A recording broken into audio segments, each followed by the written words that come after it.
All right, for four-color gates, this is card for card, the deck list, or pretty close to card for card, the deck list that you can find on my website. I also wrote a full primer on this deck last week for cool stuff things. You can find that at bit.ly/Google articles. I'm just going to go ahead and dive into some games. I think this deck's incredibly powerful. It plays really impressive threats.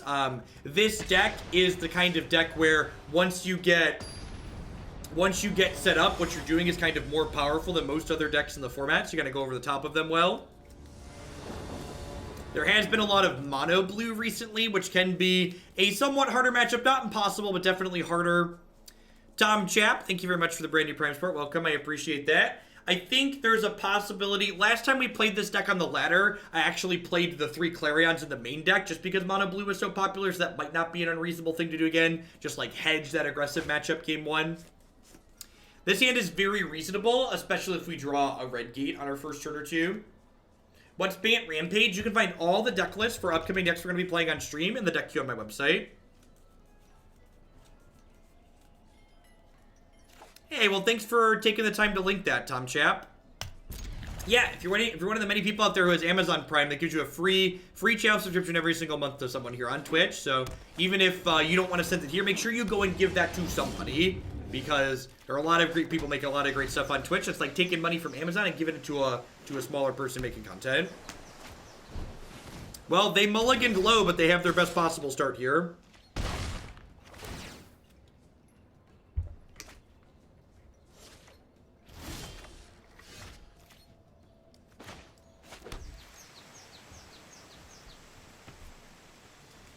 I only re-up for access to the political dark place.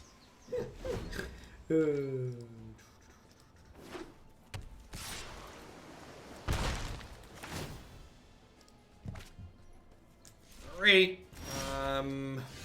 So how do I want to approach this game? I have a couple different avenues here.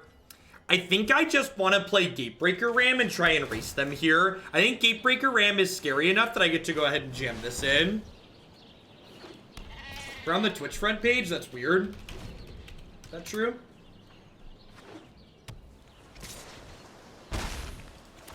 Doesn't look like it. Maybe we're... I don't know on the front page. A couple other people have said that before. And thoughts on Plaza turn 2 instead of the Gatebreaker growth barrel? I think that's worse than just having the Plaza gain me 3 life in a matchup like this that's going to be about being aggressive. So I'm going to go ahead and Guild Summit here before I play my land for the turn, so that way my Guild Summit can draw me a card once I put this gate into play if it resolves.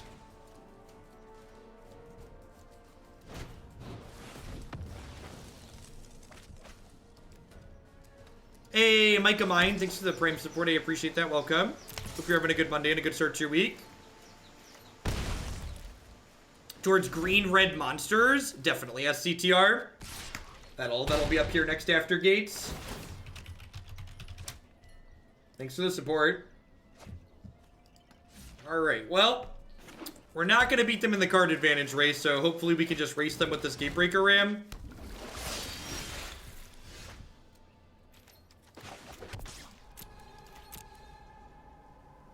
Maybe, if they don't have a counterspell for the Gate Colossus, we're definitely going to race them.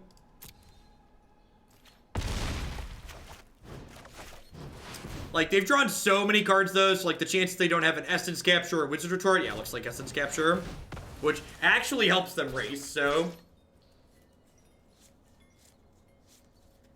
I don't know when it asks you to manually tap for Guild Summit. It feels random.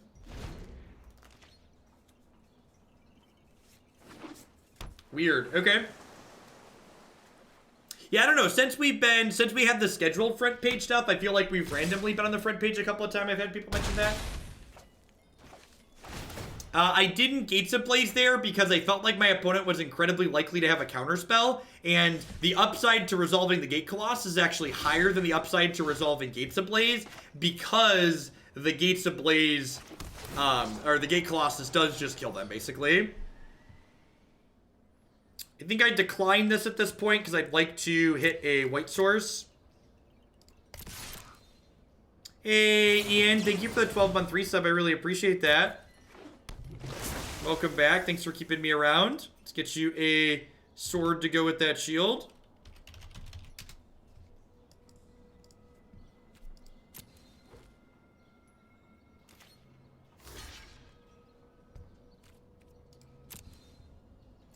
I did not see an announced arena update. That's pretty sweet, if that's true, though.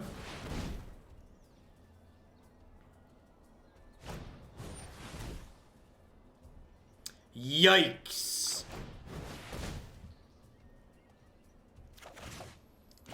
Yikes. Alright, well.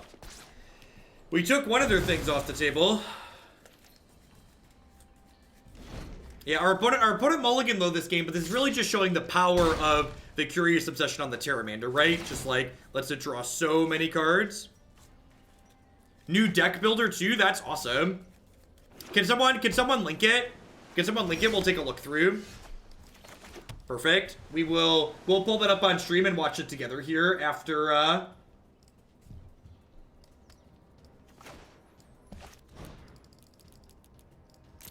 Alright, don't have a counterspell. Don't have a counterspell.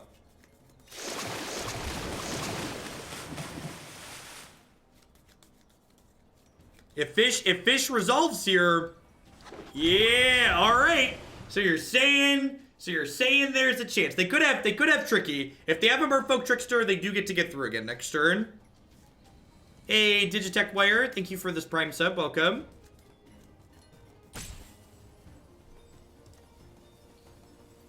Oh, they did miss lethal, didn't they? No, they can't. Pteramander has a counter on it from Essence Scatter. They can't adapt it.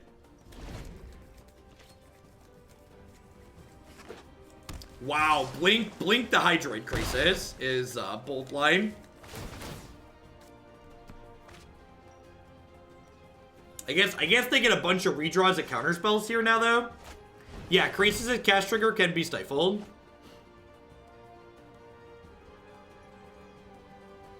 That's true. They can activate adapt, it just won't have counters.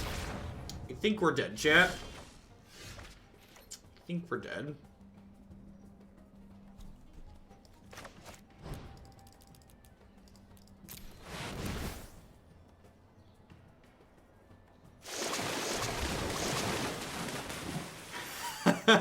Yeah, BMW, no chat box is great. Yep, good game, opponent.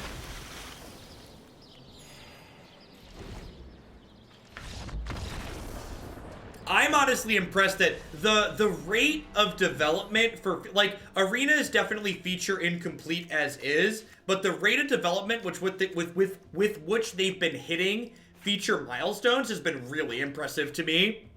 Like, they've been hitting milestones way faster than I ever expected them to. Like, the fifth card issue was addressed super soon. If we're getting direct challenge best of 3 in this month's update, that's gonna be awesome. People who are subs, if you are interested in playing in subscriber constructed tournaments for Arena, I would encourage you to join the subs Discord, because if we get direct challenge best of 3, I'm gonna be running probably monthly subscriber tournaments.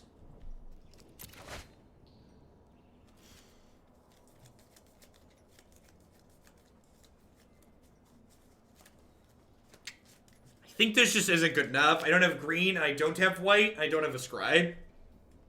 I'm on the play too. This hand is much better.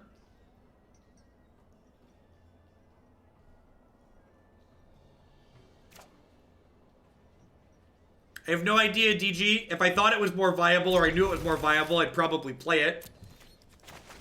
So to answer your question, I don't really know more than you do. Test it out, see how it goes.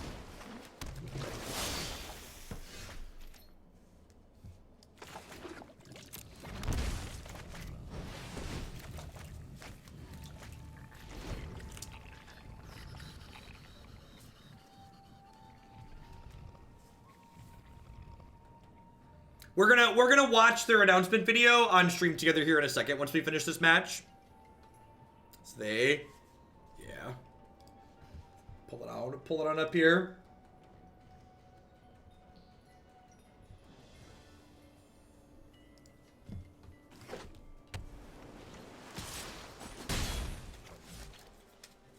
So, one of the reasons why Mono Blue is such a good deck, someone asked what's the single best tech card against this deck. There really aren't single good tech cards against Mono Blue because Mono Blue has so much interaction in it. All of the cards that are good against Mono Blue are cards that get Spell Pierced and get Siren Storm Chamber and get Wizard's Retorted. The best way to beat Mono Blue isn't with a single trump card, it's with a plethora of quality interaction. You need multiple good cards, not just singular ones. We are dead. Alright, let's watch this video together, shall we? See my arena playing in my wine window. To pull up my audio panel so we can send this. See, whenever streamers tell you they have to listen to their music because... So, hold on one second. Alright, you should be able to hear the audio now too. Hey everybody, welcome to the February update video for Magic the Gathering Arena. I'm Chris Ko, executive producer on the project. Today we're going to talk about lots of stuff, but let's get right into it. The update is coming February 14th. It's going to have Discord integration as well as direct challenge updates. We're going to bring Japanese and Korean to the game, and we're going to have best of 3 updates for Constructed. So let's get into it. Discord is a chat and social service that has over 200 million users, and we realized, hey, players want to get in more contact with their friends, play more Magic the Gathering Arena with them. So what's better than to actually go where the friends are as a first step? So with the February update, you'll be able to send out challenges to your friends via Discord and be able to host the ability to be challenged by anyone. We're looking forward to a lot of feedback on this, and we're going to continue to add more and more features to this as we go forward. Talking about the February update and pushing forward, we've received a lot of feedback to everybody that they wanted best of 3 constructed ranked. We thought, hey, yes, of course we want to do that. That's traditional Magic tabletop. Arena is more than just the best of 1 experience. It's a place for all kinds of Magic experiences.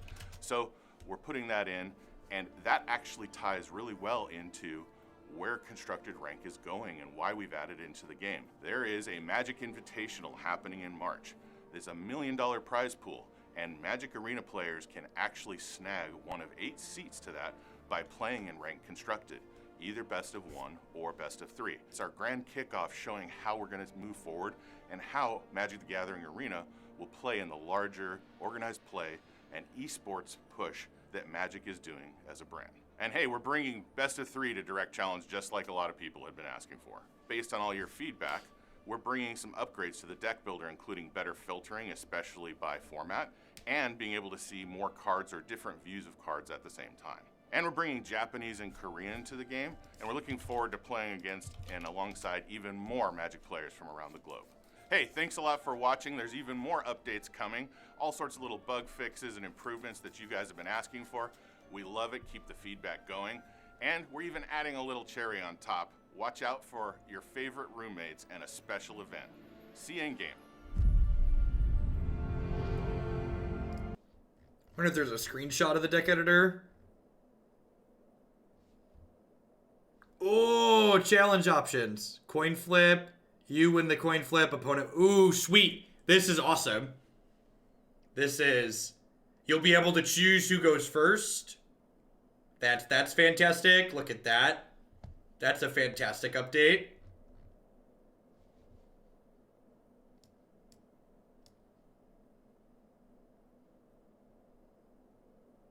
Standard, Popple, Singleton. Format filtering is awesome.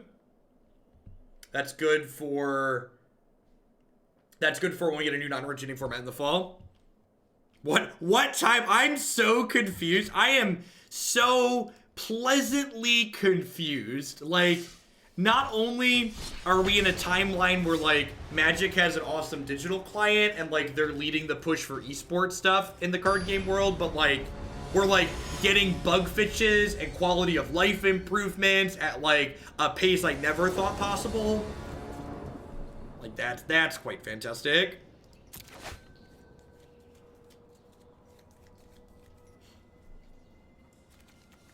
Easy mulligan here. That seems like not amazing, but it's definitely a keep on the play. I'm gonna bottom this. I probably want some kind of ramp, I think.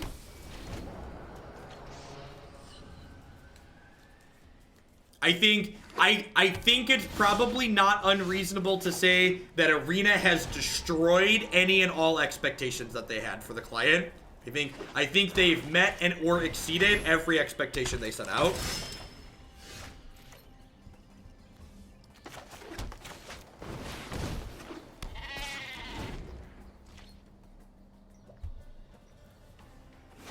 Yeah, I agree. The rate, as someone especially who's done some software stuff, the rate at which they've been able to integrate feedback that they've had on Arena has been really impressive.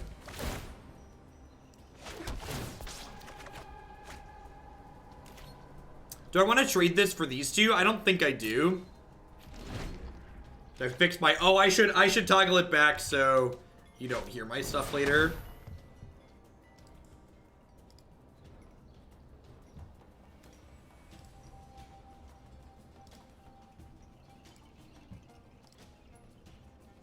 Thank you for the reminder. That way, sometimes I pull up YouTube videos midstream and I don't want people to hear them. Trevor and Lazar Wolf, thanks for the Prime support. I appreciate that. Welcome. Thanks for keeping me around.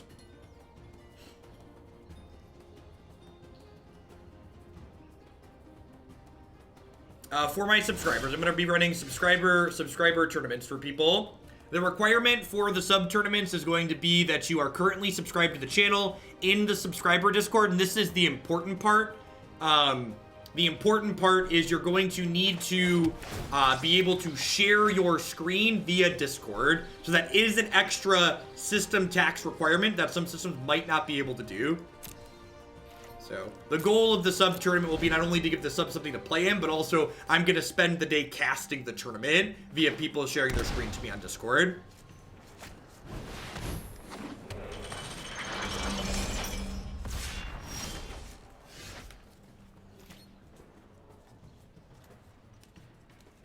No, they've been on record, I believe, saying that they have no plans to integrate multiplayer into Arena. It's a really difficult technical hurdle.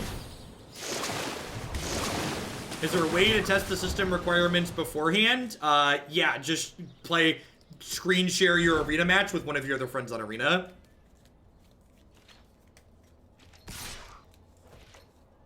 Do I want to trade here? I don't think that I do because I have this mass manipulation.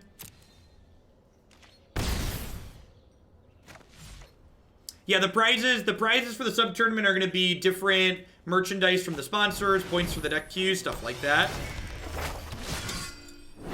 I am assuming you have other friends. It might be a bold assumption for some.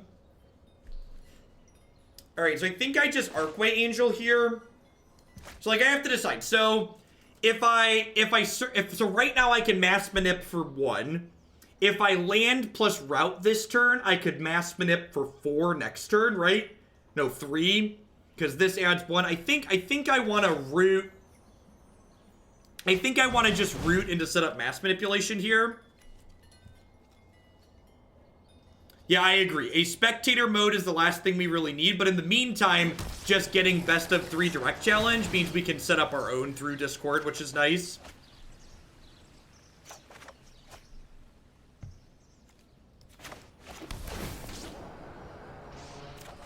Alright, so at this point, I think I'm okay with them trading 3 knights for Gatebreaker Ram, so I'm going to go ahead and attack. Because remember, all of these being knights means that the History of Benalia is going to pop off. So I think this trade is actually good for me. They get to draw a bunch of cards, but like, even with them drawing 6 cards here, they are not winning this race.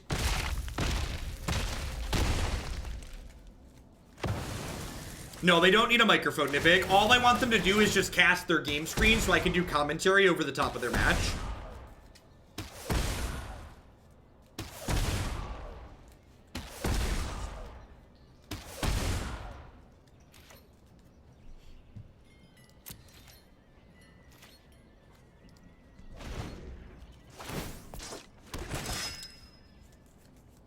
Yeah, we're actually going to be pressuring their health total here, right? Especially with this next turn we go Plaza of Harmony, I'm like, take their board.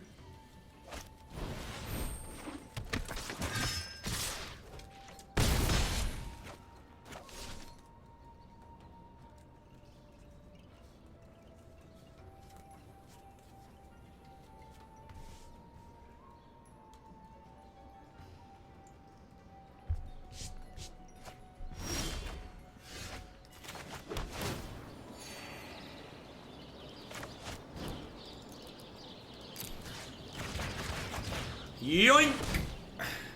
Whoop.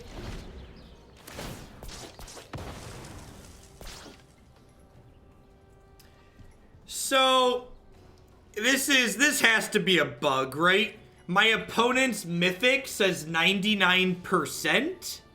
What does that mean? Because they don't have a number, it says 99%? I assume that's some kind of display bug.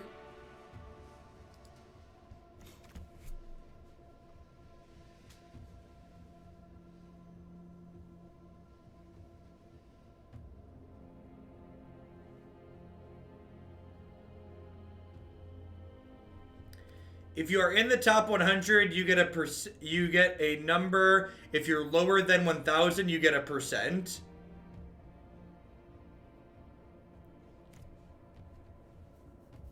So wait, so like when you get low to a certain point, they replace your number with the percentage? Is that what you're saying? I guess that makes sense. So below 1,000 shows a percentage. Okay, that makes sense. We're not low enough to have a percent yet. Don't worry, chat. Everybody who's watching this stream thinking Jeff doesn't have a percentage yet, we're gonna get there. Some people are striving to make top 8. We're gonna strive to hit a percentage on this stream, okay? I believe we can race to the bottom, chat. I believe we can race to the bottom. I think I'd rather have mass manipulation than Gate Colossus here.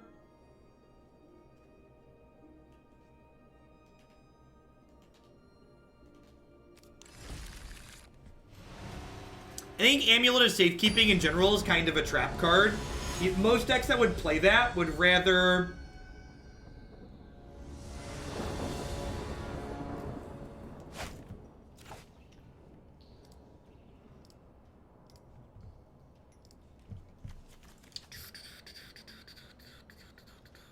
Yeah, I think this is fine. This theoretically casts Deafening Clarion on 3, right?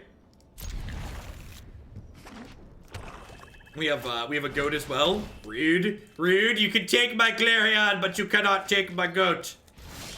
You cannot take my goat.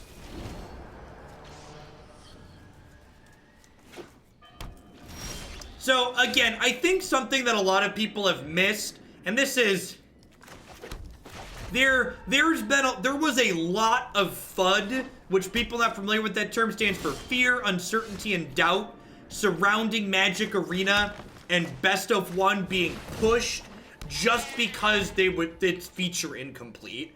I don't think they were ever super pushing Best of One. I just think it was easier to get that out the door to start, and like they just wanted to release stuff as they had it ready. And like, there were a lot of people, even people in the community that I really respected, that were like pushing this Best of One craze and Best of One to the future. It's just like, well, really, they were just like waiting to meet their deadlines. I think, yeah. I'll put the Guildgate into play. I think I'm just passing here. I think I'm gonna go ahead and probably Manipulation the Lyra next turn. And then we'll Krasis after. What about Duo Standard? Isn't that a push for Best of One type matches? I don't... As someone who has a background in mathematics and logical reasoning, just labeling a format that is literally Best of 3 as Best of 1 is hot nonsense that I find incredibly frustrating. So the Duo Standard format is a different type of Best of 3, but it's still very much Best of 3. I think Wizards of the Coast exploring new formats is awesome. I think that's something that needs to be done. I think, you know, we've been playing these same formats for a long time and exploring a little bit different ways, especially ways that make coverage more accessible to new players is great.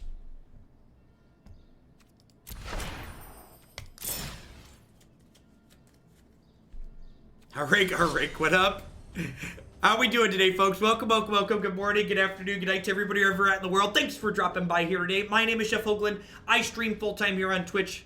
I'm here 30, 40, 50 hours a week playing Standard and Magic and Modern, all sorts of stuff. If you enjoy Standard, best of 3 constructed, this is definitely the channel for you. That's my preferred format to play, and it's mostly what we play here. As always, a shout out to my wonderful subscribers. I wouldn't be here day in and day out without their wonderful support. This show is sponsored by viewers like them. Past my subscribers, I'd also like to give a shout out to some of my sponsors really quick here. The Nerd Rage Gaming Championship Series is a $5,000 cash tournament series that happens every single month in the Midwestern United States. If you can't make it out to play in one of their Standard, Modern, or Legacy tournaments, you can find their streaming coverage online as well at twitch.tv/NRG series. I'm actually going to be playing in their Standard tournament next month, so I'm looking forward to that. BCW Supplies are the only ones that I trust to protect my wonderful, beautiful altars that I have here. At bcwsupplies.com, you can use code Jeff10 to save 10% on sleeves, binders, deck box, and all sorts of other fantastic gaming accessories there with them. Neo provides wonderful candy-flavored protein bars using code Hoagland at bit.ly/HoagleBar. You can save 10% on your orders there with them. And, of course, we'd like to welcome everyone out there to Hoaglandia. I know there's a lot of great people making a ton of great stuff on Twitch right now, and I appreciate you choosing to spend part of your day here with us. Hope everyone's having a great Monday and a great start to your week. Remember, if you are a new viewer and you enjoy the decks that I play or the way that I talk about the plays that we're making, be sure to hit that follow button. Following the stream doesn't cost you anything, and it lets you know when I go live and with what. My ad block isn't working. That's why we get paid. That's why we get paid the good advertising bucks. We get past all those pesky ad blockers.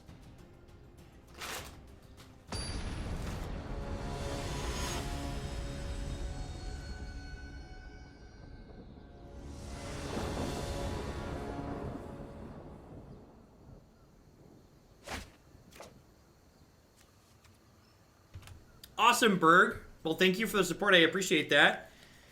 I think I mulligan this hand, right? Like, it's got a bunch of lands in it, but it can't cast the Gates Ablaze, so I'm effectively just not doing anything. This hand's a good example of a hand that likely needs to draw lands and spells, which means it's definitely too weak to keep, Just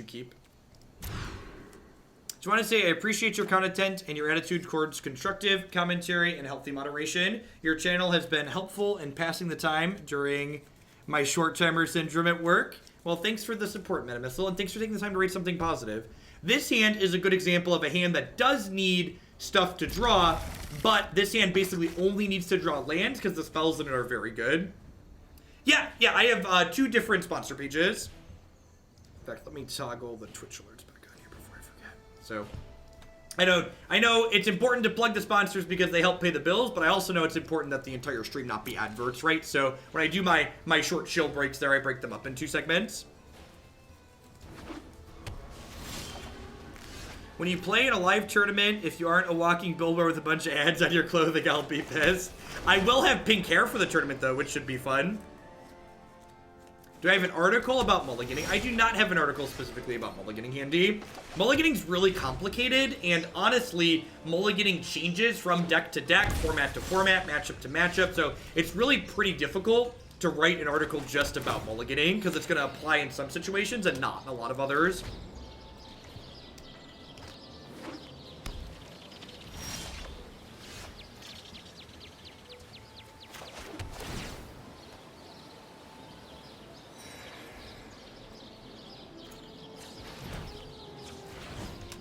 I'd love to sign cards if you see me at an event. So, small comment on my sequencing here. You'll note I could have played this Guild Summit last turn, but I elected not to. 2 reasons for that. First, was that by waiting to play it for a turn, it gave me the ability to potentially tap a gate to draw a card off of it when I didn't have any other gates in my hand.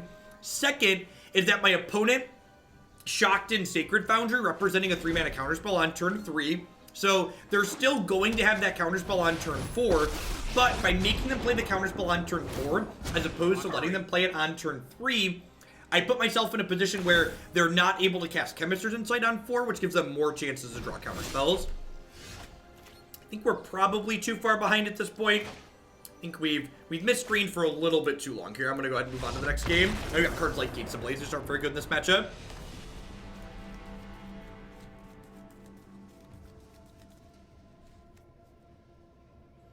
Alright. Banefire, Cindervines, Gate Colossus, get to board out these sweepers and these angels that gain life. What are my other 2 cuts here?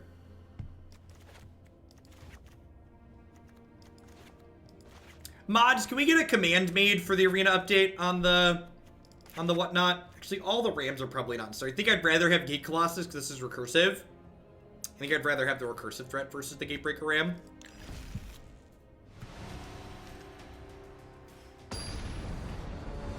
I've not played with the Nexus Gates deck, no. A Tiger Splash, thank you for the 6-month resub. I watched an unhealthy amount of Jeff. Is there such a thing as an unhealthy amount of Jeff? I appreciate the half a year. Welcome back.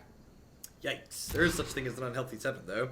This hand is very good. It's slow with tapped lands, but aren't most of our hands slow with tapped lands?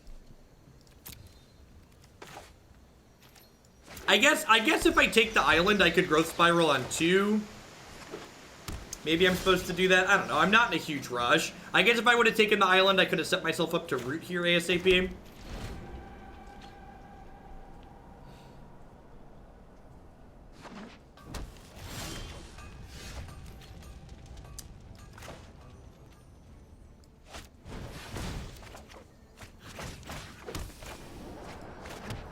What do you think about playing with proxies? Someone got caught with them at your... Well, there's a difference between a proxy and a counterfeit card.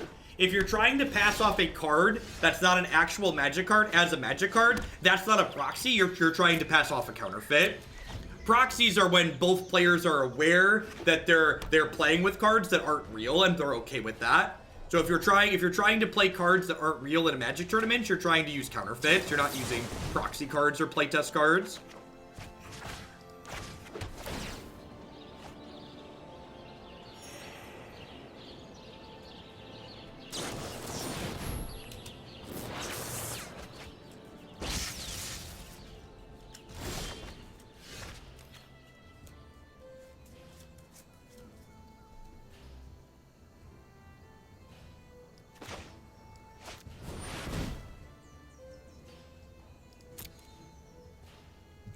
Is there a Gates Lich deck running around? We did play some matches with an Ollie Brew that was a Gates Lich deck, but it felt pretty bad in the post-board games. It was probably an okay best of one deck. You can find it on my website, my YouTube channel.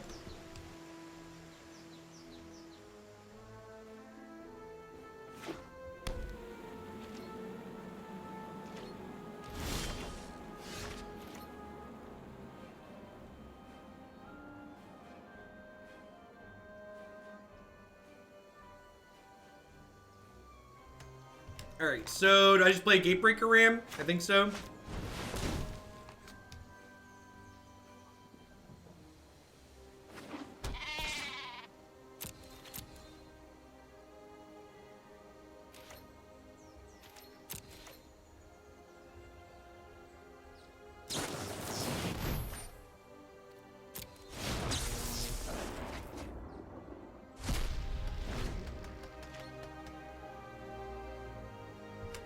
I'm like a tier 4 internet celebrity pterodactyl.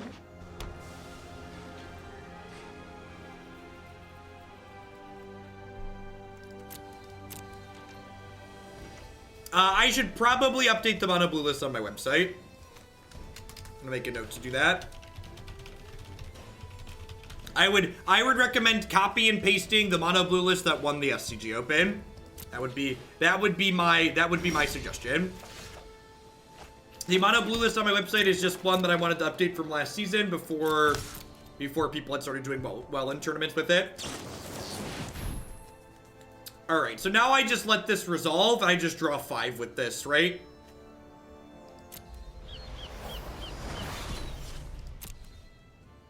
I don't think I play around Spell Pierce out of their deck. And like if they untap and play Teferi, I can Mass Manipulation with Negate up.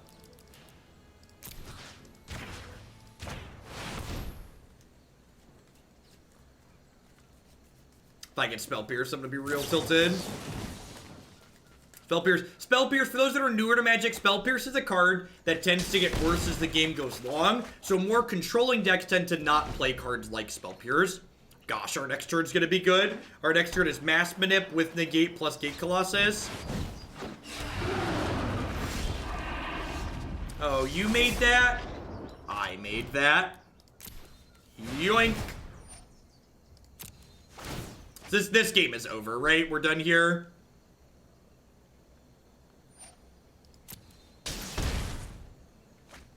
There are so many good things that let us use the Yoink emote in this format, and it's wonderful. Got Dubs, the old Dubs Negate with Niv. I guess I should assume Niv Mizzets in their deck. I should probably put another Mass Manipulation in from the sideboard. I think I only have 2 in right now. That's probably lose. Are we done here? What are you thinking? Do you think they concede to the first negate, or are they going to concede to the second negate? It might take 2 negates for them to concede. Did I board in the third? I'll have to double check.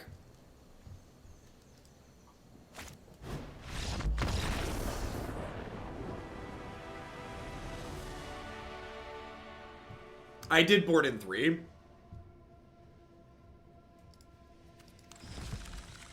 Wait, do they just mass manipulate and concede?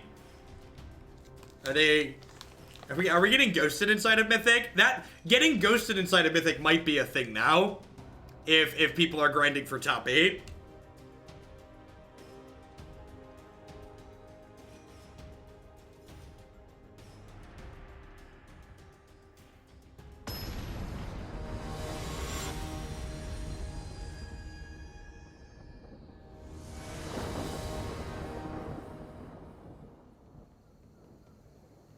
Atrophy, thanks for 8 months. I appreciate it. Thanks for checking out the sponsor, Sweaty.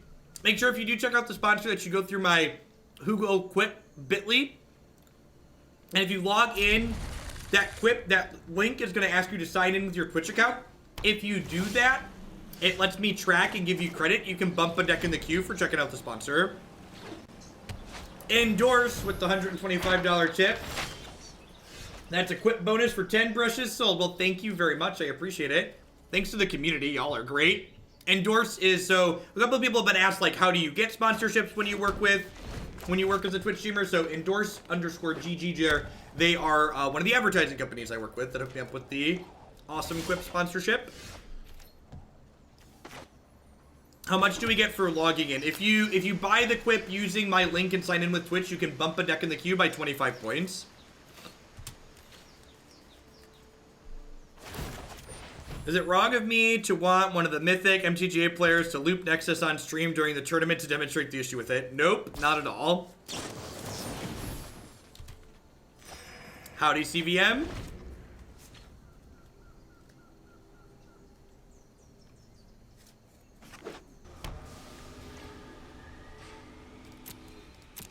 So we're hoping to draw some more lands here.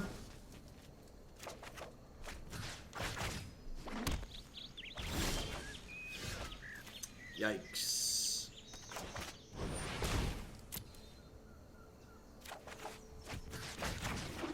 They know I don't have another land in hand now, though.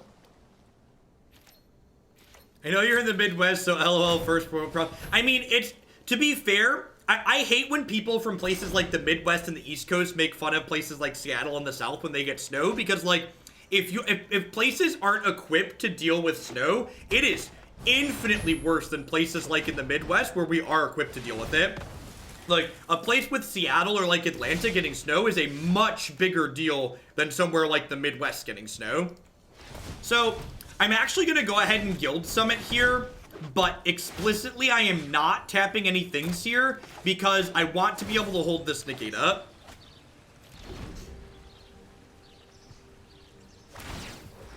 Like, a lot of people in the Midwest and the East Coast take for granted that, like, our taxes budget in paying for salt trucks and, like, snow plows. So, like, whenever people, like, make fun of other places that, like, aren't equipped to do this, like, y'all are, like, completely delusional of how reality works here.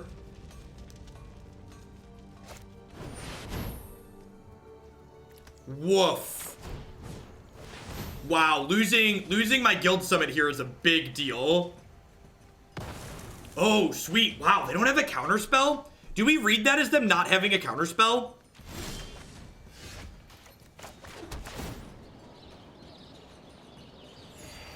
Well, now that I don't really have anything worth holding up, let's just jam this and draw 4.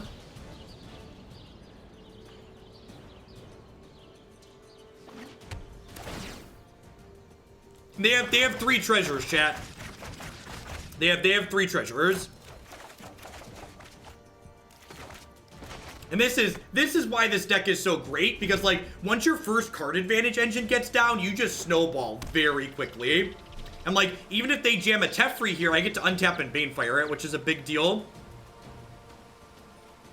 Yeah, I agree with that, Ichichwar. It's cheaper for southern places to just shut down when it snows on occasion rather than maintain the equipment to take care of it. Completely agree. Yeah, we're going to be getting set up to burn them out for sure. It's going to be like explosion, Banefire, kill you, basically.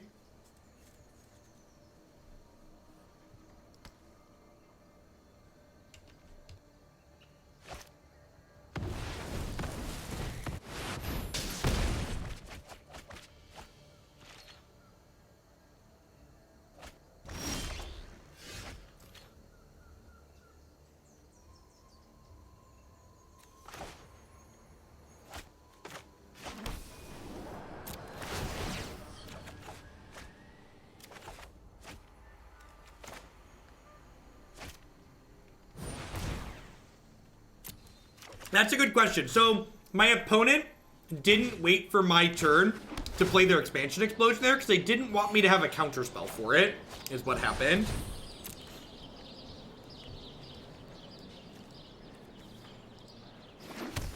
This is going to be one of those I can't even hold all these cards games. So, we're looking to draw Gate Colossuses at this point. We have 4 of those in our deck. It is very relevant and worth noting. Guild Summit's draws are not optional. Guild Summit's draws are not optional. So you do have to be conscious of that and make sure you're not going to deck yourself.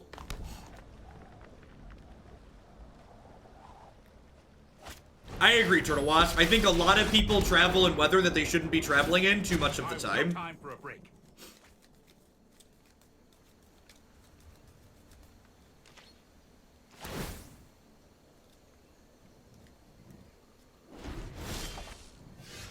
Well, thank you for doing that, Warlord. I really appreciate it. Definitely did not have to take that time out of your life.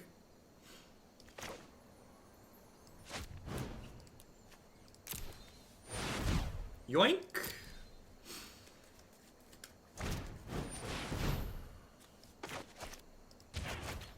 Expand your mind.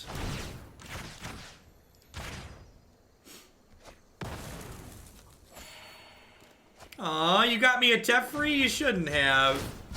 Let's skip to the good part. Let's skip to the good parts. Alright, let's play this out. Draw some cards here. So, expansion can only copy cards that cost 4 or less. So, you can copy some Banefires, but they're usually not ones that you really want to be copying.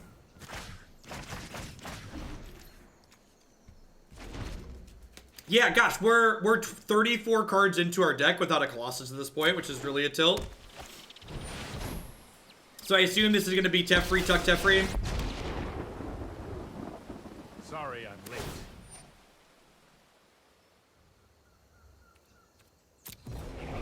I'm not ready for this quite yet.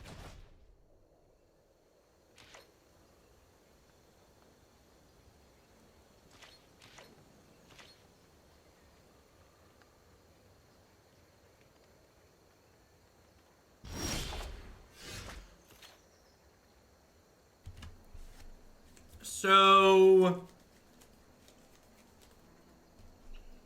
I think I'm going to start with this.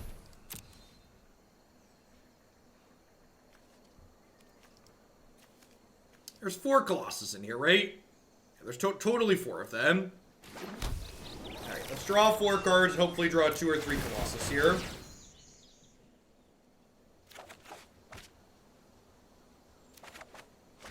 Good gosh.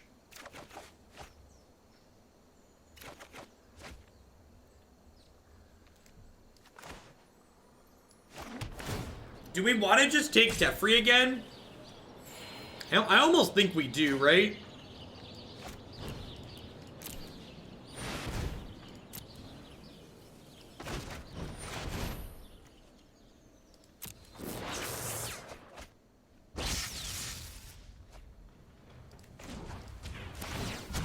Hold that thought.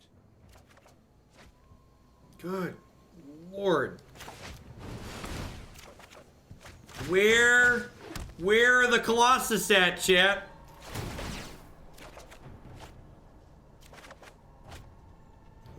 We might lose this game. We might lose this game just because we don't draw any Colossus.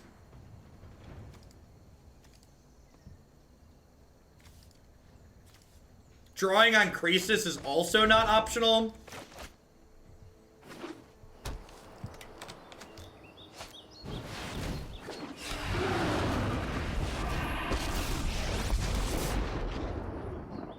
I can no longer stand by and watch. Reverse!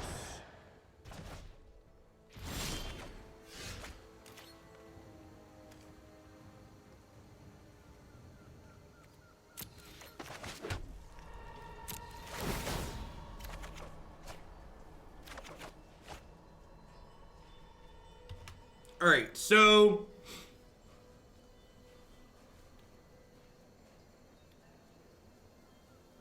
what are the odds they kill me next turn if I explosion them for a bunch? So I have 5, 6, 7, 8, 9, 12, 13, 14, 15, 16, 17. This is 18. I have 18 lands with the Plaza next turn.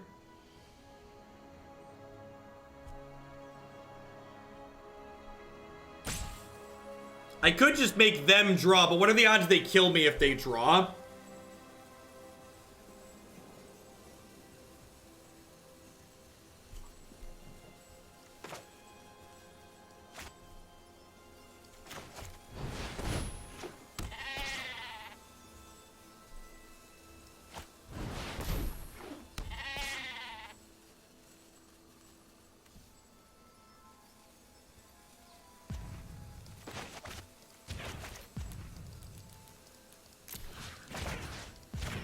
I don't know if this might be wrong, but I think I just have to hope they don't have Cleansing Nova at this point.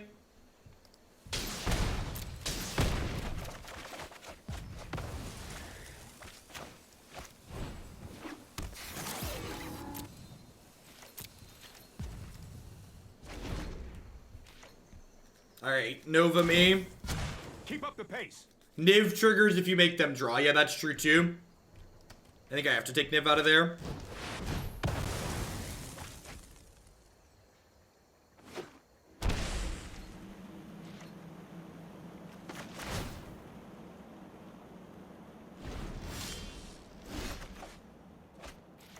Matt, thank you very much for the brand new Prime support. I appreciate that. All right, so we're not quite at Banefire lethal yet. So we're gonna order these triggers so the Colossuses go on top before we draw. The opponent has plenty of cards. They have 34 cards in their deck.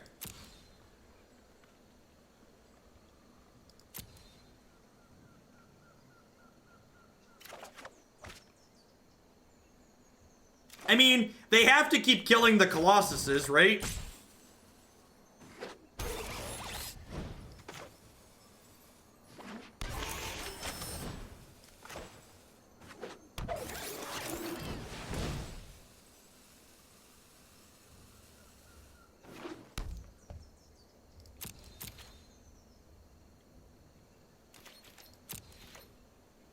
You can't copy Banefire for lethal.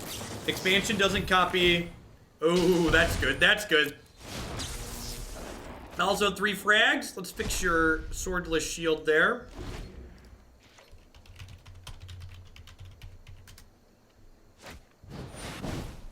Okay. You know what? I'm not done. They're dead next turn.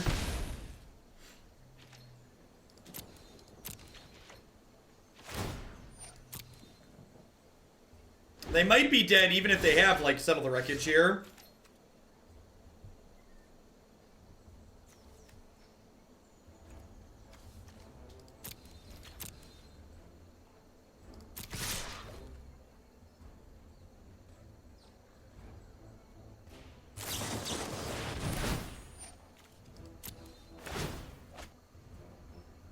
I don't think I can afford to play around Absorb, chat.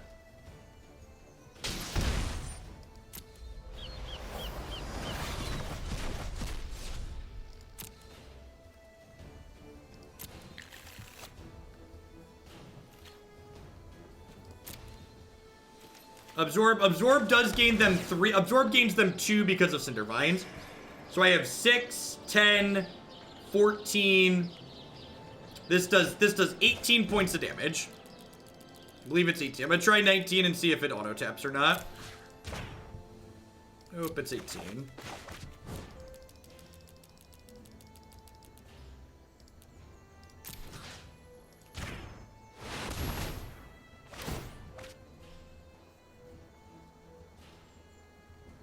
So they survive at 1 here if they have an Absorb.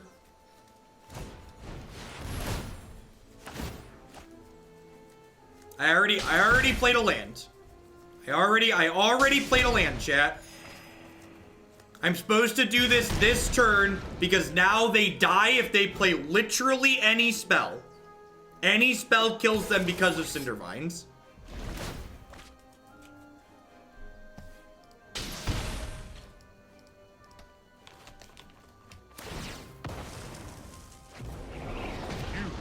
Slow down. I think we're about to get decked.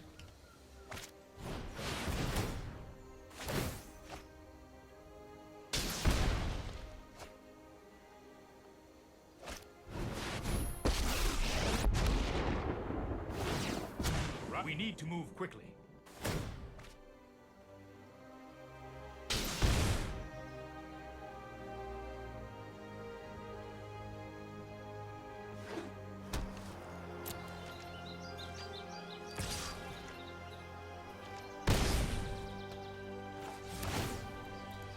So there are 2 Cindervines, Negates, and Mass Manipulations in my deck right now. And that's a Negate. So now we get Divines the Gate Colossus.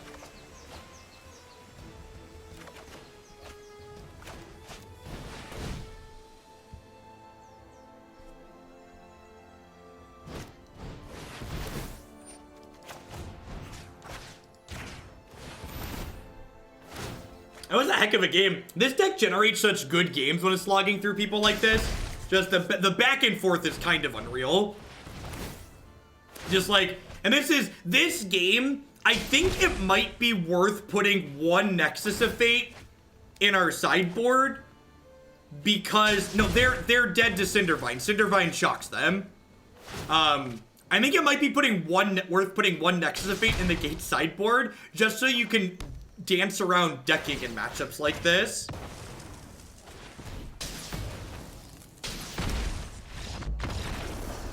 Yeah, like, I've seen some people play, there's a 3-mana blue card that lets you shuffle your graveyard back into your library, but I think just playing 1 Nexus of Fate might be better.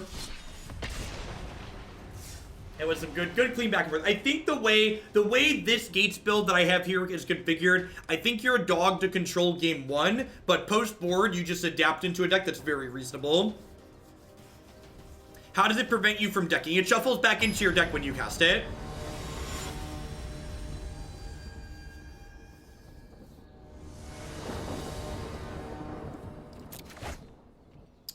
Yeah, see, it's very reasonable. It's not one of our best starts because it doesn't have Growth Spiral in it, but turn 3 Gates Ablaze, potentially Circuitous Route on curve, sounds great.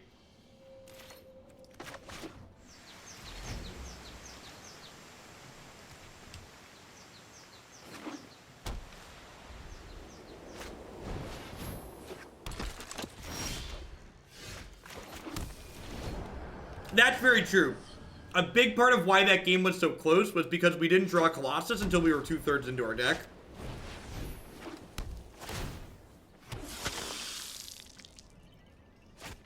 Captain Obvious, thank you for the 8-month resub. I appreciate that. Welcome back. Thanks for keeping me around.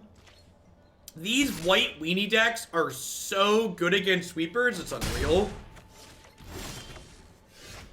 They're so good against these sweepers. I think I just have to Gates Ablaze here to, like, not let them flip the Legion landing next turn. Like, this Gates Ablaze is effectively only taking 2 power off the table, but I just need to do it. Because next turn I can root, and then the following turn I can Hydroid Krasis for some value. Legion War Boss. Interesting. Okay, so that's definitely not a card I was playing around. And if I knew that was a card that was in their deck, I definitely wouldn't have Gates Ablaze there. And it's like a good example of like when you play some technology cards, you can catch people off guard with their play patterns, right? So I think at this point, I have to Guild Summit and then just start drawing cards just to give myself the best chance at another Gates Ablaze for next turn. No, I don't think playing Rhythm fixes any problems that this deck has. Gosh, we are smart and thin, chat. Just the smartest and the thinnest. We're not out of the woods by any means, but we are heading on our way to a maybe winnable game. Nope, dead. I think that's dead. All right, yikes. Into the woods without regret. The choice is made. The task is set. Is that actual lethal? It's like pretty close to actual lethal, right? Oh, we're not dead yet. I'm not dead yet. I'm not dead yet. Ooh. Ooh. Ooh. Oh my god, I cast the wrong spell. All right. Listen, I was excited. That we weren't dead and I dragged the wrong spell. Listen, everybody calm down, okay? Listen, we were probably dead anyways, but it's okay. Everybody. All right. On to the sideboard games.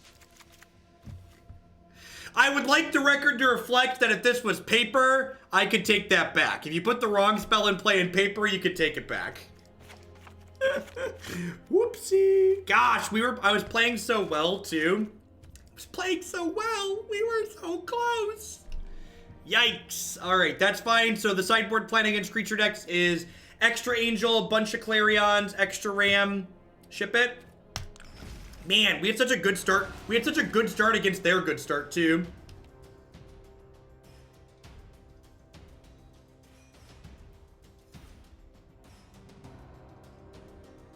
So, they were gonna have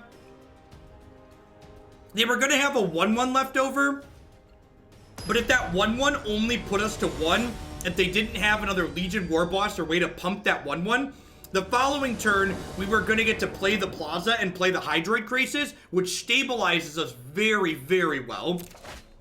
So, I actually think if we didn't die that following turn after that Gates Ablaze, we were probably going to win that game. Which is, you know, stuff happens. Sure, but one of the reasons why this deck is so good is because it closes quickly once it locks things up.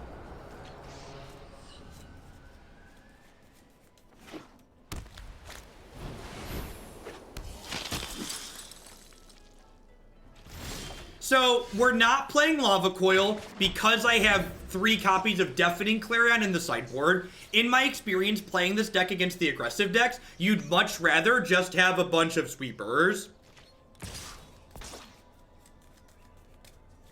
Also, you know, my opponent's Mythic 150. They might be grinding for top 8. They need it more than we do. So we're gonna give them a handicap. Yeah, the double Ram curve here should be very good for us.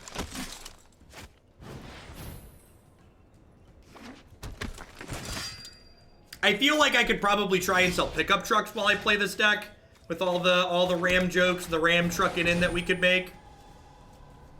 Lifelink from Clarion with the GOAT is A++. What does my quip code do? My quip code gets you your first refill for free.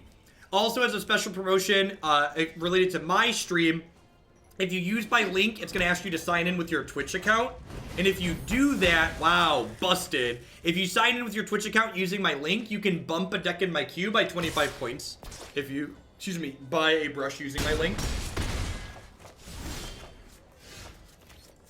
Alright, so Gates Ablaze, again, doesn't really do anything here, so I'm just going to play another Ram and hope this one doesn't die. If you're interested in finding out if I'd be willing to play a deck, you should submit the deck through the form on my website. I don't say yes or no, unless you're sending a lot of money or without looking at it.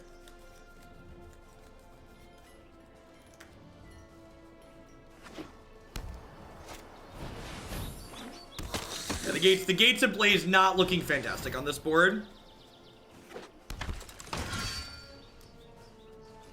If we draw an untapped land, we'll play Hydroid Krasis. If we don't draw an untapped land, we will, we'll play Gate Colossus. Oh, this attack's really aggressive.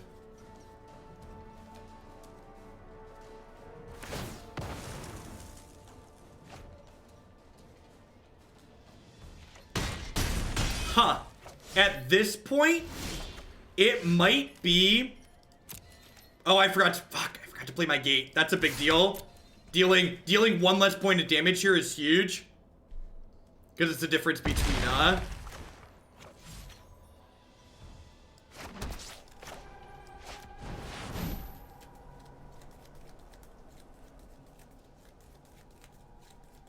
Yeah, sorry about that. I generally try not to swear on stream. Sorry for slipping up. So, like, the difference between them being at 4 and 5 here is a big deal. Because it means they get an extra Adonto activation.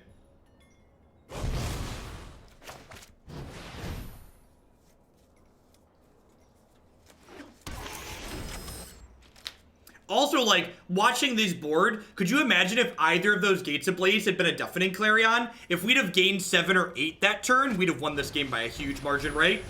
And now we're actually exactly dead.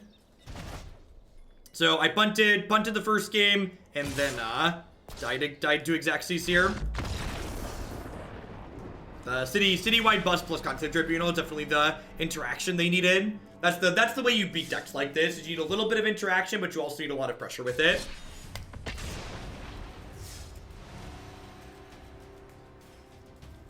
Correct. Yeah, there's a ton of good QOL changes for sure. I've been really impressed with the rate of development for Arena, not only for new features but also just like small QOL things. Hots, you've been given a 10-minute timeout for using the word cancer as a negative term in this chat. Please don't ever use that in my chat to describe anything other than the disease. If you do it again, you'll be permanently banned. Thank you. Lots of great words to use as a descriptor rather than that. I would. My personal favorite is toxic. Toxic's a good, pretty neutral word to describe the feeling that you have. This hand's great. Very, very good. Get Growth Spiral on 2, a Blaze or Guild Summit on 3.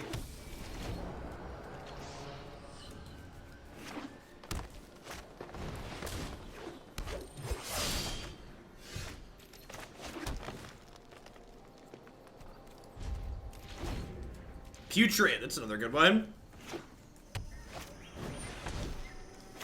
This Gates Ablaze should be pretty backbreaking. God, the Ram is good too.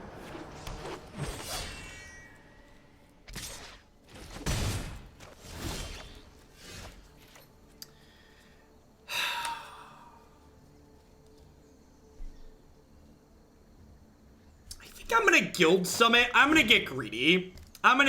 Believe it or not. I'm gonna Guild Summit and draw a card here and like try and get a third card out of this Gates Ablaze.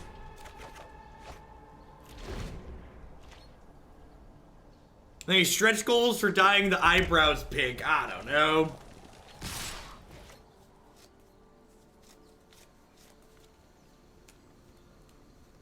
Tempo Storm become Mythic. So like, we joked about putting things in my stream title when we hit Mythic, but in order to put stuff like that in my stream title, I have to remove relevant, helpful information. And as someone who hates when I'm trying to find a stream and people don't put good information in their stream title, I like to put good stream information in my stream title.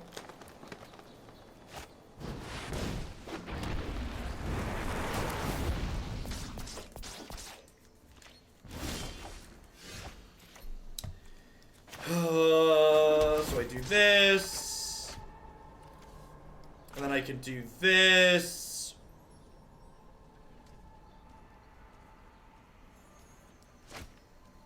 I think I just want to ramp up here. Yeah, Phoenix is pretty annoying for us. Well, I guess I have a bunch of blockers, so it's like not that big of a deal.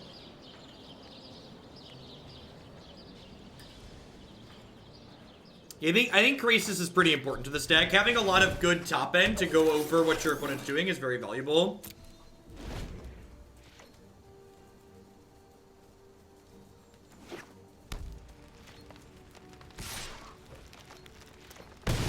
Yeah, we might just yoink the Phoenix if we draw another blue source.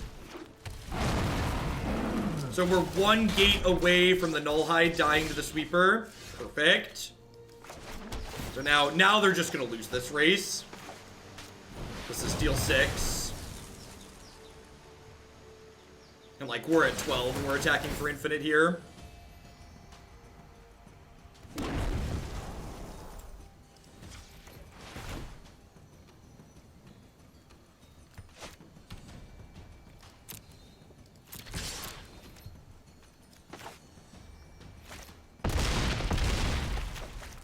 As a green-red deck, they probably don't have comeback mechanics for Gate Colossus here.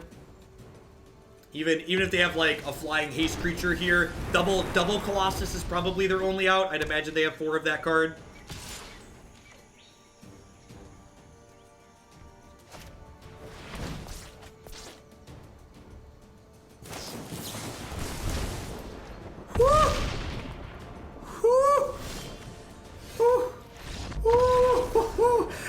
When the first Colossus hit the stack, I was like, oh no!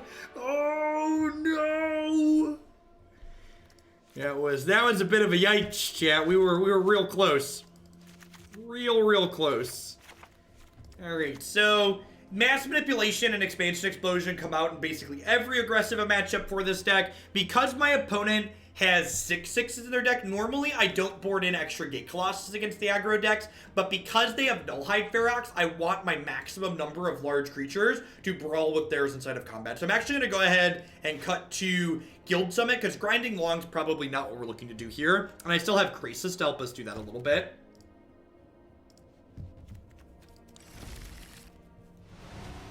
You called so many plays, I just assumed that was a called shot. Whew. It was good television though, right? We like had it sweating there. We were sweating there for a second. I genuinely don't know if it's worth it, Joyous. Like, we keep getting close to losing games to decking, but we don't actually lose to decking. So I feel like there's a good chance it's just too cute, and it's just like making a change to make up for bad play. Better than the Super Bowl's a low bar, though, right? I heard the Super Bowl was really bad. As someone who doesn't watch sports, even I heard the Super Bowl was really dry this past time around.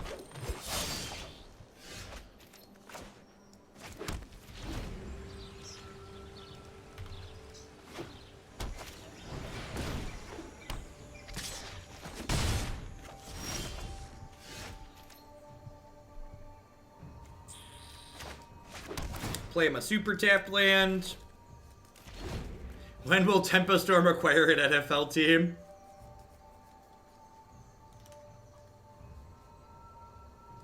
So, unless they get hyper aggressive here, we're gonna get to go Guildgate next turn, Plaza Route the following turn, and then just start slamming Archway Angels. So, I'm 2 turns off of an Angel here, so if they have another threat next turn, we could be in trouble. Hopefully the 3 from Plaza of Harmony is going to be able to bridge us into Angel coming down.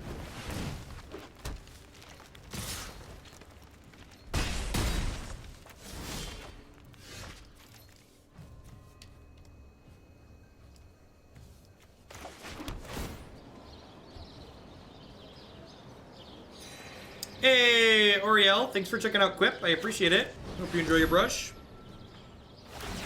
Gateway Plaza makes green. Now, we might just be dead here. If they have +5 damage next turn, we do just die.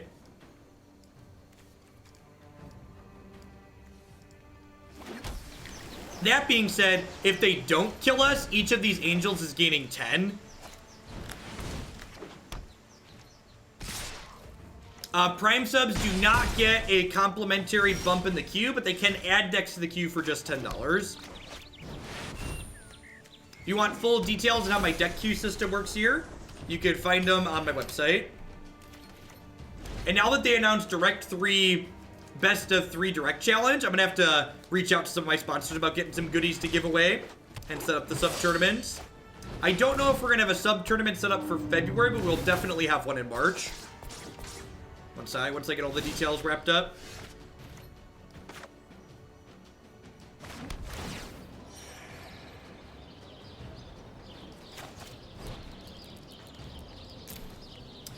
For the record, I think Thorning and Cindervines in this matchup is bad. I think for, like, this reason it's bad. I also like boarded out 2 of my guild summits. This game's very close to over, right? Lisa giveaway. Yeah, the sub tournaments are only going to be on Arena.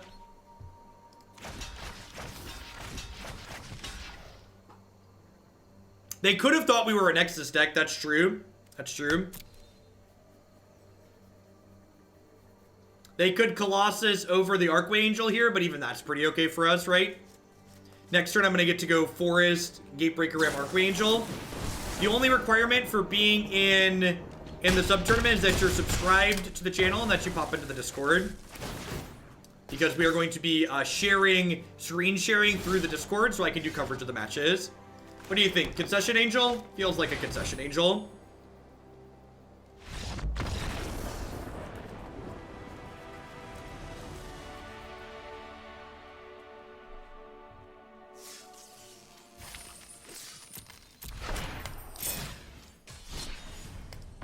Great. All right, let's get him.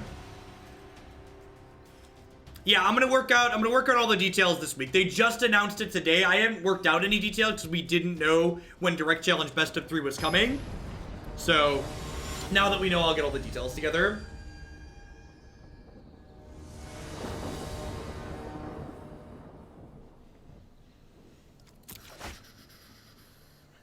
I'm actually gonna keep this in the dark. If they're a slower deck, this hand's absurd. If they're a faster deck, we could draw well with the growth spirals and still be absurd, so. On the play especially, I think this hand is fine.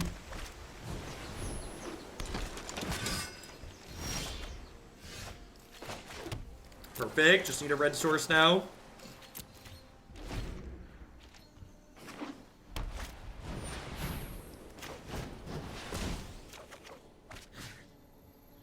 I agree, Tough Ghost. I think it sounds like a good opportunity. I plan to have my buddy Matt, who does coverage for the NRG stuff, probably cast it with me. I'm gonna have at least one other person helping out managing, because we're gonna have to manage the pairings through one of those pairings websites. So I'm gonna want a third person to help manage that aspect of it.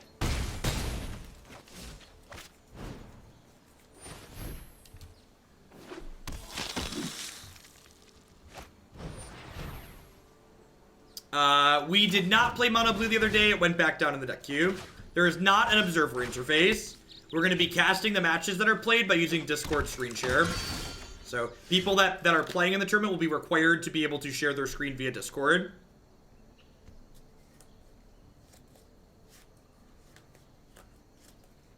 So I think I have to Gates Ablaze to take some power off the table here.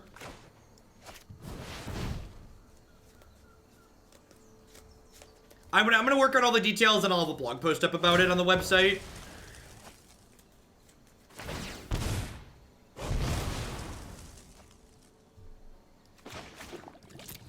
You'll be using Glorious Word? Nope. No, we will not.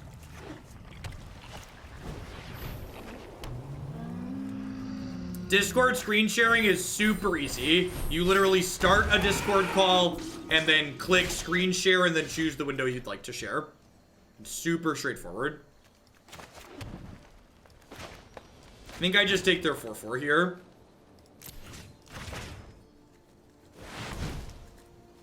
Taking the 4/4 means their Adanto can still attack, but it holds the rest of them at bay.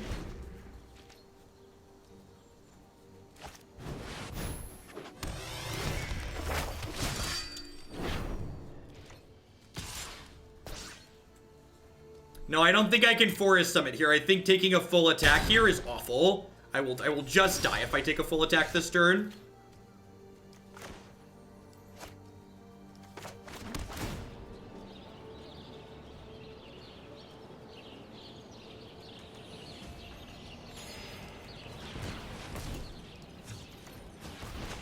So I'm going to Guild Summit, tapping one land, and then I'll root. I don't know the turn that you're talking about now at this point. You talking about when I growth spiraled, maybe? All right, now we're hoping to draw some action now. Would love another Gates Ablaze ideally, or one of our Angels to gain a bunch of life.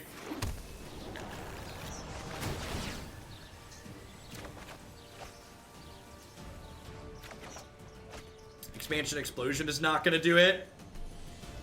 Am I dead on board yet? Like, block here, take 4, 5, 6, 7. Not quite yet. So, probably going to Guild Summit. Tap only some of our lands next turn.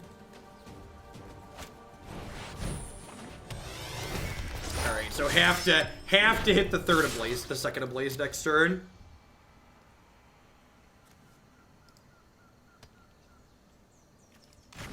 So, since I think I have to hit the second Ablaze anyways, I just want to preserve my health total as much as possible here. Even if I hit the second Ablaze, I'm probably dead, right? If I block here, I'm taking 7, 8, 9. I'm going to 3. I believe I'm dead regardless. I don't have a Clarion in my deck, Pikes. This is game 1.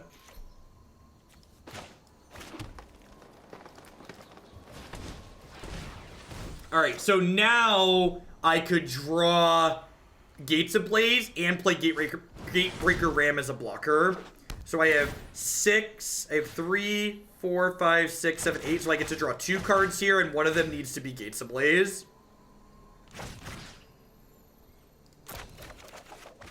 Nope.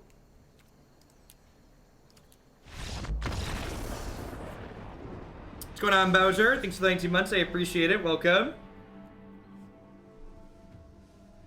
Welcome, welcome, welcome. Thanks for keeping me around. Same board plan as the last time we ran into aggro. Get the Clarions in my deck. Get the Gatebreaker in my deck. Get the Archway Angel in my deck. I had already played a land, chat.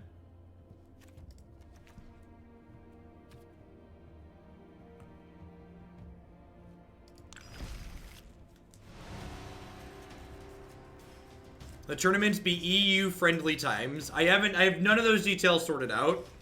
We'll probably work them through a rotation. I think I plan to do, maybe try like weekends every other month and weekdays every other month. I don't know what constitutes EU-friendly times. Probably, I don't know, it's tough. Because like, what constitutes EU-friendly times would probably require me to stream overnight, which is a lot of extra work.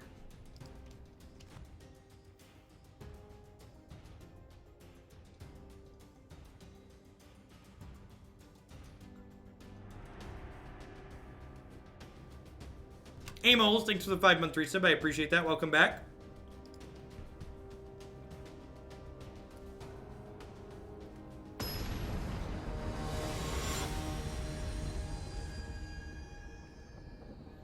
Yeah, but this is an EU-friendly time for viewing. Is it an EU-friendly time to start a 9-hour tournament?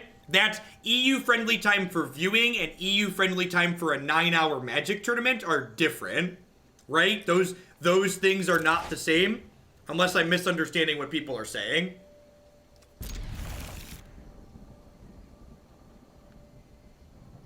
Like, do you want to start a 9-hour tournament at 5 in the afternoon? Right? Like, I like, you know, we have 4,000 unique subscribers, so I expect once we whittle down people that are actually interested, we're going to have a few hundred people probably, which is why I want someone to be able to help manage separate the pairings board.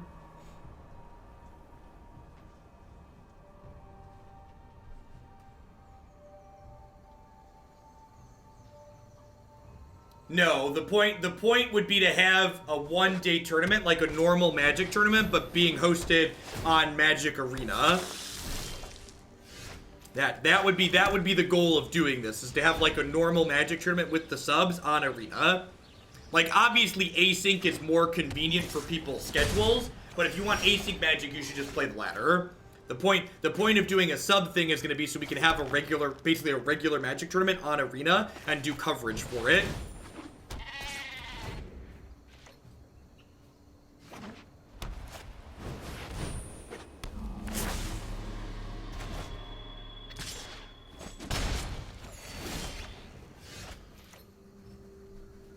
That's true. That could be something to explore too.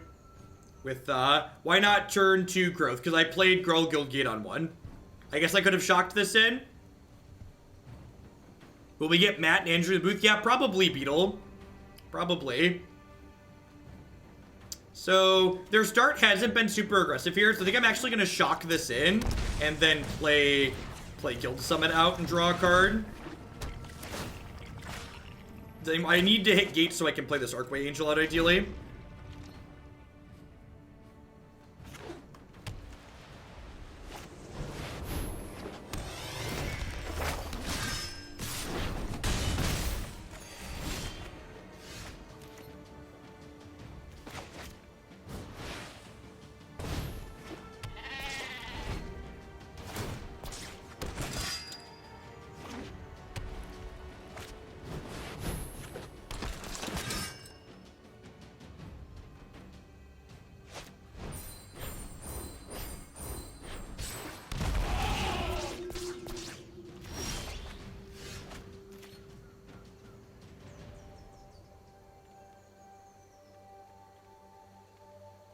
Alright, there's a command that we can link in chat for folks when they keep asking the same questions for the sub-tournament. We died while I was adding a command, huh? Gates Ablaze isn't even good enough here, because I need another gate. Yep.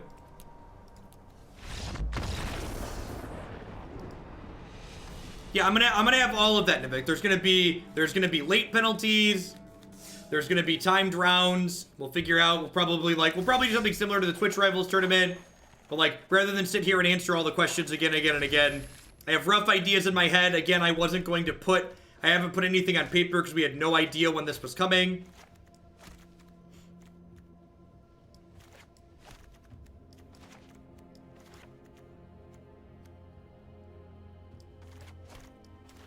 So, there's been enough aggro on the ladder that I'm going to keep playing the same 75 card deck here, but I'm going to shuffle it around so we're pre-boarded a little bit against mono blue and white aggro. So basically just pre-boarding my deck here a little bit.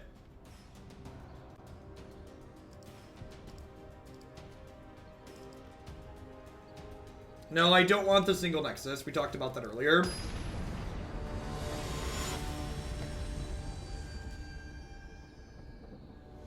The deck list is updated on the Stream Decker for people that are wondering how I pre-sideboarded. This hand needs a green source, but we're on the draw, and if it hits a green source, it's like really good.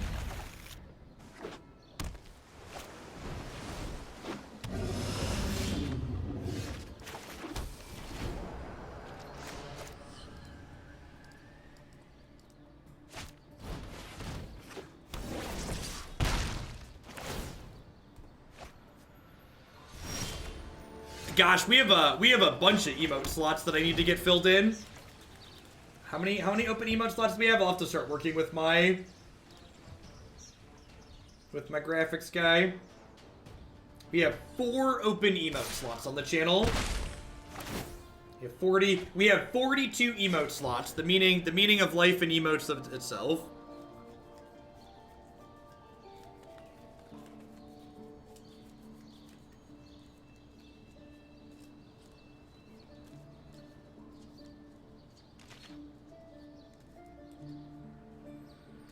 Yeah, I agree. Brad and Matt did good work this weekend.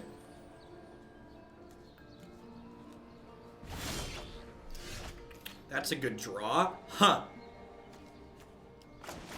What are the odds they spell pierce this? High? I think the answer is high.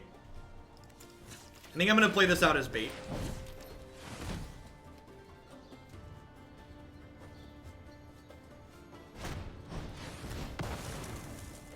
Yep.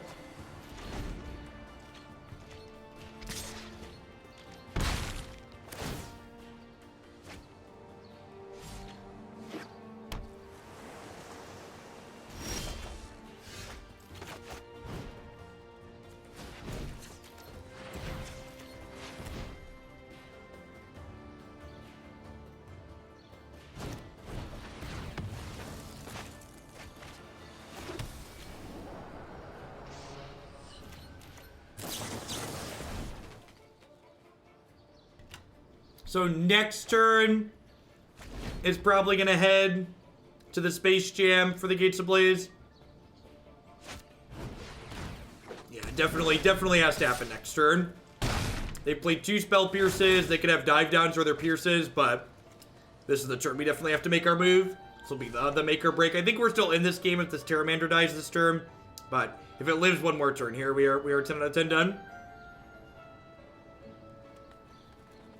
How do you become so good at predicting counterspells like that? So, knowledge of what to play around and when to play around it comes with not only context of like what else you have in your hand and like if you have something else that you'd like to resolve more, but also like being familiar with the deck list that other people play and what cards that they're likely to have. Sometimes they have the 3rd Spell Pierce and you die, and that's just like how Magic goes. Yeah, play patterns come with experience and familiarity with the format.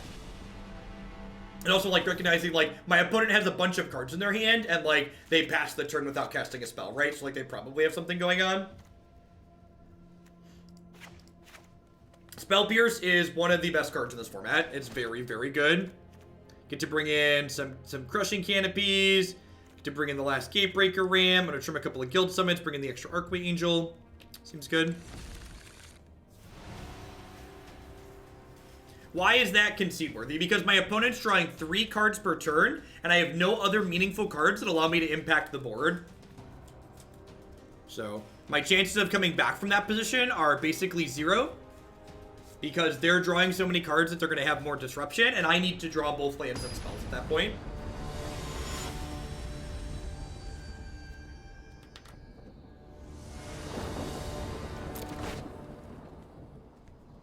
My hand just doesn't do anything right. Like, it doesn't even have a second gate to trigger Plaza of Harmony. And so these Archway Angels are also not good. So, when I'm mulligan looking for, like, Gates Ablaze, Clarion, better mana, etc. This hand needs gates. Perfect. So, still need a red source for this hand, but turn 3, 4/4 on the play, gain 3 is, like, pretty reasonable.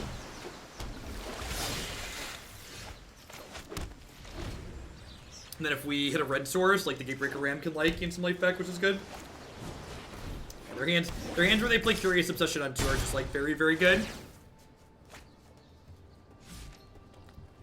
That being said, the fact that they tapped out for that there, that means this Gatebreaker Ram gets to resolve this turn, which one of the best ways you can beat their Curious Obsession draw is just by, like, heading off to the races. Hey, No Lava, thanks for the 2/3 of the year. I appreciate that. Welcome back. Thanks for keeping me around. They play 8 Obsession. I wonder how many Obsessions the mono blue deck would play if you could play any number of them. It's probably somewhere around 8, huh? If I had to venture a guess. I'm just gonna go ahead and cycle this for X's 2. Just like really looking for red mana at this point. Crushing Canopy, while they don't currently have a flying creature, it's worth noting that Crushing Canopy can destroy an enchantment. So this Crushing Canopy is gonna give us a way to attempt to get rid of this Curious Obsession, which is nice. Also worth noting that between the Krasis and our Plaza of Harmony, we're still at 18 here, and we're attacking with a 4 for every turn. So even though it feels bad emotionally that our opponent's drawing 2 cards per turn, we're actually not in that bad of a spot currently. Alright, Giant Tempest Djinn kind of changes things.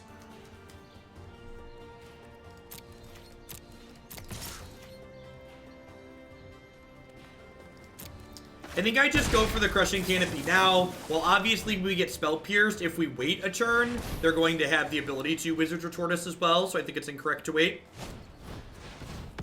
Yeah, and pretty unfortunate that, like, our 27 land deck has, like, drawn... Did we draw an extra card this game? We did draw an extra card, and, like, we've missed our 5th land drop here. That's just, like, how Magic goes sometimes. Sometimes the opponent has a bunch of Curious Obsessions, or your 27 land deck misses its 5th land drop. I did attack. I've attacked every turn that my goat could attack.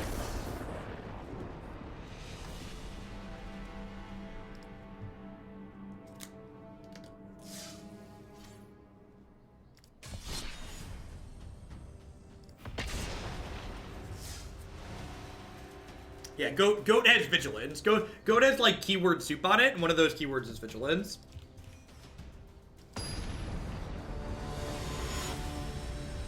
Thanks, everyone, for hanging out today, by the way. Hope everyone's having a good Monday and had a great weekend.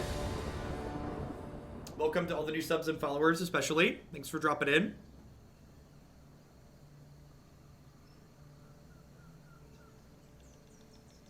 I mean, like, do you have an alternative to waiting for updates to download?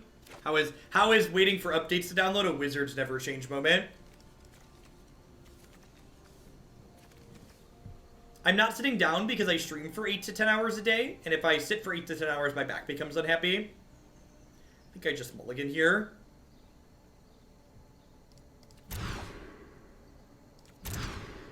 Alright,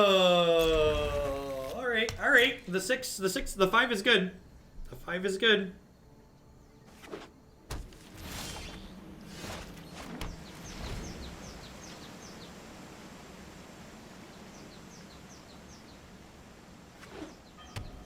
No, I don't think that's strictly true, the Freak. I think there's a lot of play in a lot of the mono blue matchups in my experience.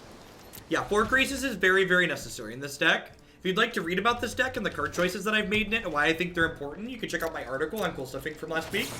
I wrote a full primer on the deck, including sideboarding notes on it.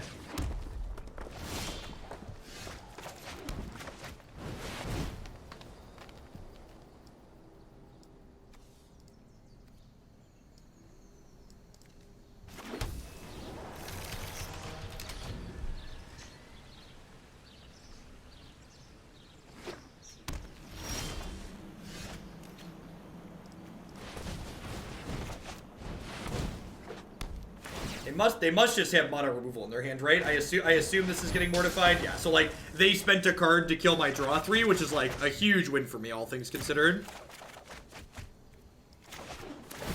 Yeah, you spent a removal spell to kill my card, the 2/3 cards. God bless. Thank you. Come again. Ooh. You made that? I made that.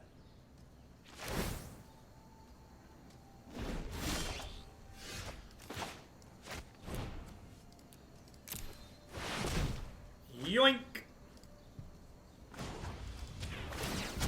Let's skip to the good part. If they have another Teferi, they could be okay here. Second Teferi would be kind of medium for us. They get to like tuck their own Teferi back into their deck. But other than second Tef, we're in a pretty good spot considering we mulligan to 5 this game. With the NRG tournament over the weekend with Blue Red Tempo, I punted 2 matches away but beat 2 Phoenix decks without many issues. Awesome. Yeah, interaction plus pressure is definitely a good combination. That's good in Magic in general, right?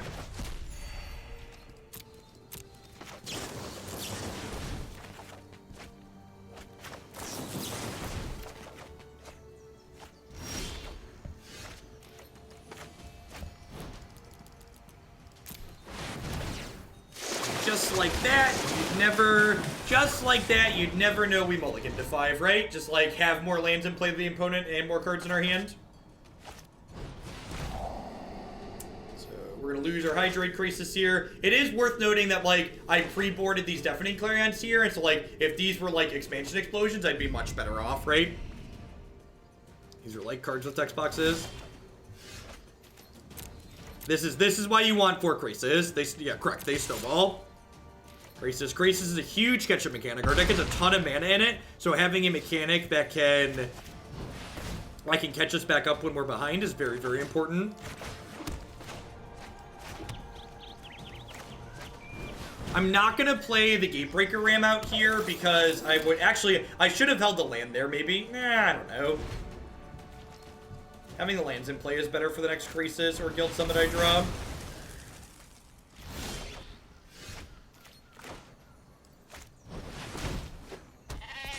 Meh.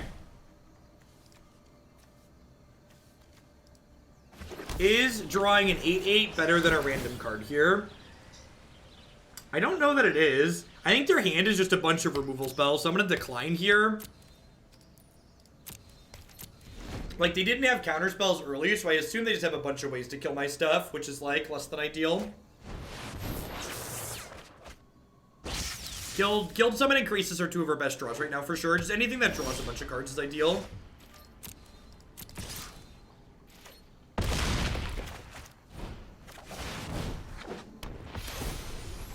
Yeah, I guess I could have gained 10 here.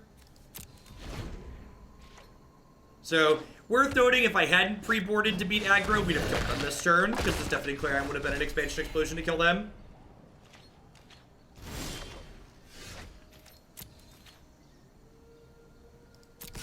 Now, I think they're more likely to have a piece of spot removal than to have a board wipe here. Some of the Esper decks over the weekend were not even playing 4 board wipes in their main deck. So, I think I'd much rather play around spot removal than play around the sweeper. Our health total doesn't matter in this matchup at all. Completely irrelevant.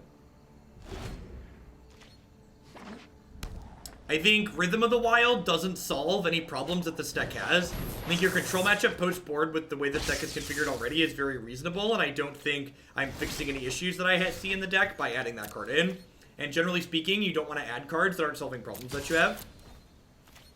When you make changes to a deck, you usually want to ask yourself, okay, what problem does my deck have, and how am I trying to fix that problem by making this change? The old double moment of creeping. You can find a copy of the deck list we're currently playing on your screen via the Stream Decker widget or by typing !deck in chat.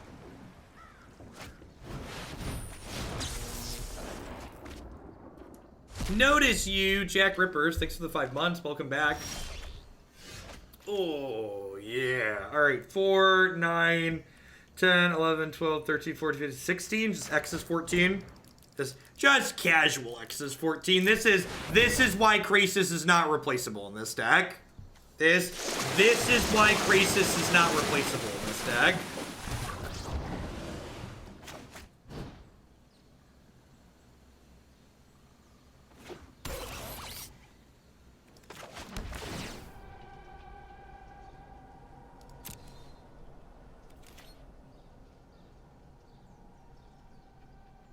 So I put the Colossus back on top this time, so that way after they clear my board here, next turn I can go Archway Angel plus second Colossus. Because I assume they're going to kill both my things here.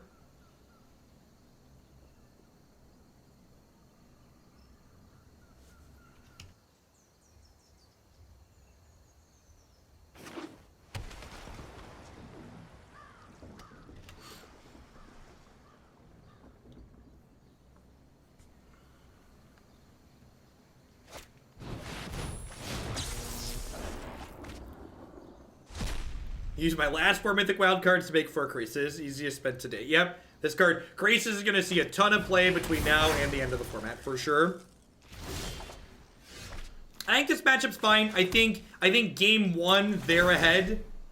I think, all things considered, I think game 1, the opponent's ahead, but as far as the whole matchup goes, our deck is a little bit favored.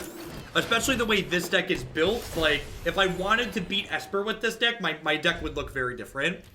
Hey, Jay, thanks for the 3-month resub. I appreciate the quarter of the year. Welcome back.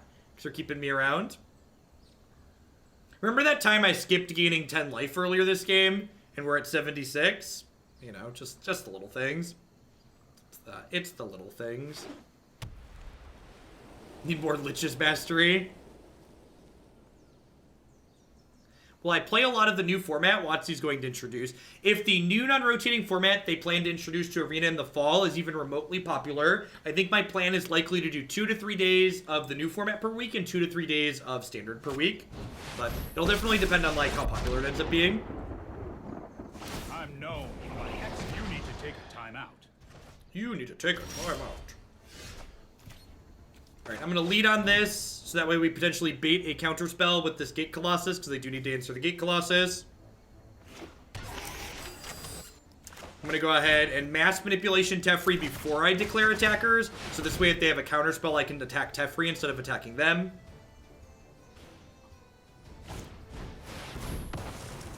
Good discipline on their part, holding the counter spell there. Go ahead and attack this. Hardly my worst defeat.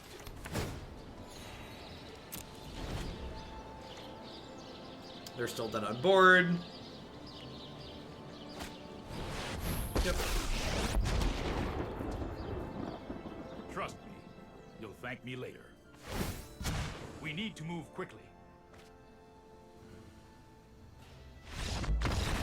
Sweet. So, worth noting here that, like, even though we're pre-boarded against aggro, we were still able to grind out the control deck, which, honestly, it might just be right to pre-board this deck against aggro with how good the control matchup can be post-board. I definitely think the control matchup gets better post-board than the aggro matchup does, which is probably reason to hedge in that direction. Probably want Cindervines here, too.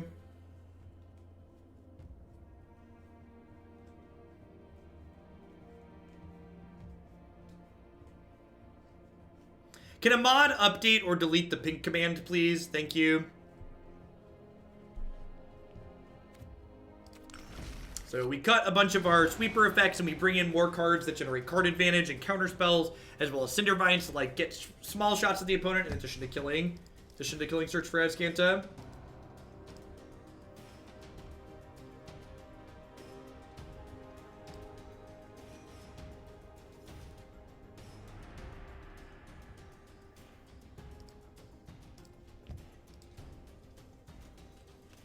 Do we want Crushing Canopy for Thief of Sanity? I don't think so. I think Thief isn't that good against our deck, and if they do end up bringing in Thief, I'll board in Crushing Canopy over the Cindervines for the third game. I think people properly value Cindervines and Sand. I don't really know what that means. Like, how do you think they're valuing it?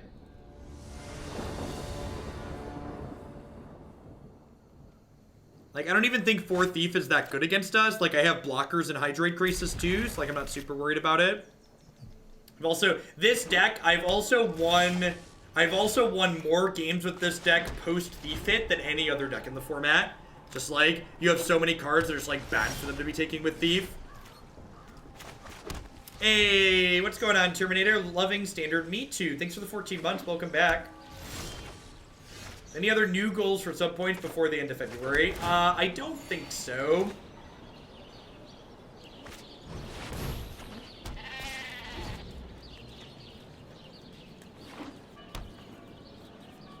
What decks are most weak to Thief of Sanity? Thief of Sanity tends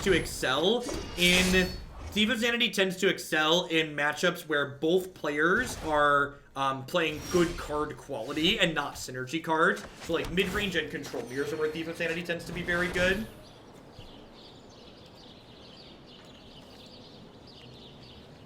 Definitely want to prioritize getting a bunch of blue mana since we not only have counter spells, but we also have mass manipulation post sideboard.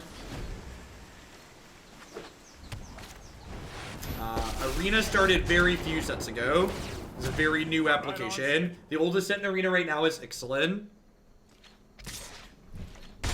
Once upon a time, they had Kaladesh coded, I believe, but definitely not further back than that. Alright, enjoy the ride down. I think I just Krasis for 4 here. That doesn't seem unreasonable. Lets me draw a couple cards and potentially hit a land drop. Lets me apply pressure to the Teferi.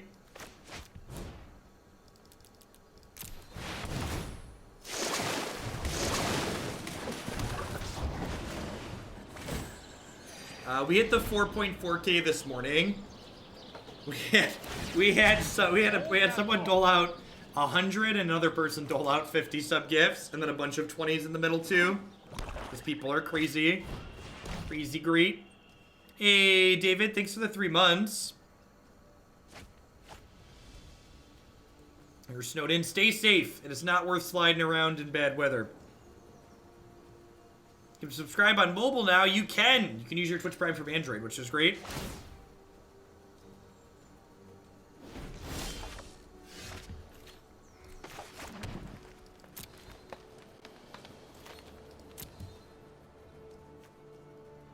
I don't think Duress is that weird in this matchup.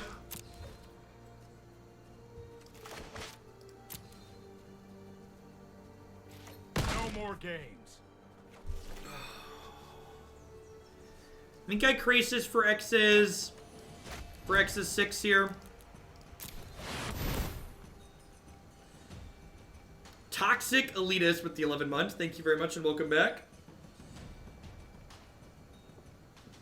Like they're keeping Teferi going, but like we're generating a lot of card advantage with our plays as well here.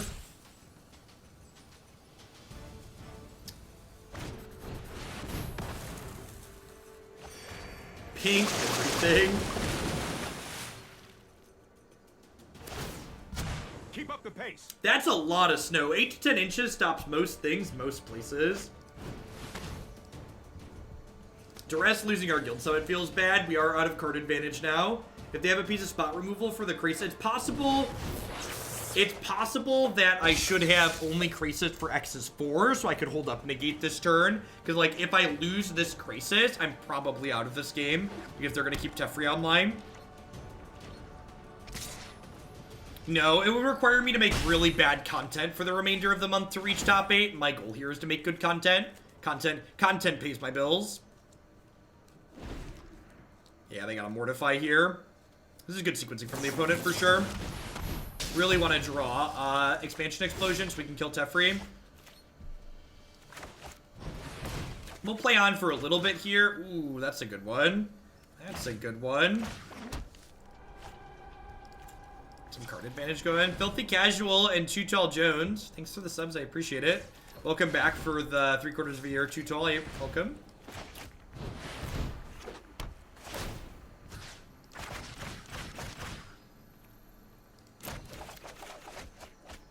Yeah, I agree. I agree. And honestly, like, when I was just, like, spending a couple of hours, like, trying to get to Mythic yesterday, it was, like, very quickly reminded me of why I play Magic for fun and stopped playing Magic with the goal of winning in mind. Playing Magic has so much variance in it that when you're playing with your only goal of doing well and winning, it is just misery incarnate. Magic's a really great, fun game, but, yeah, I just don't enjoy it in that aspect anymore. There's just too much going on. Why not discard the Gate Colossus? Because I want to play it next turn and I don't want to have to redraw it. I want to draw to more new cards.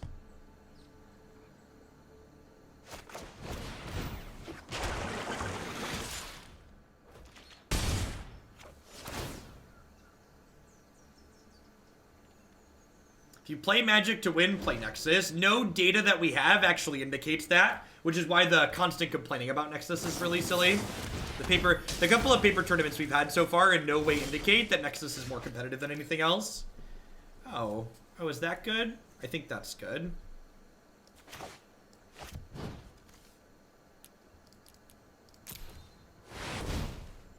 Yoink. Tuck that one in, shall we? It's much more malleable than people think.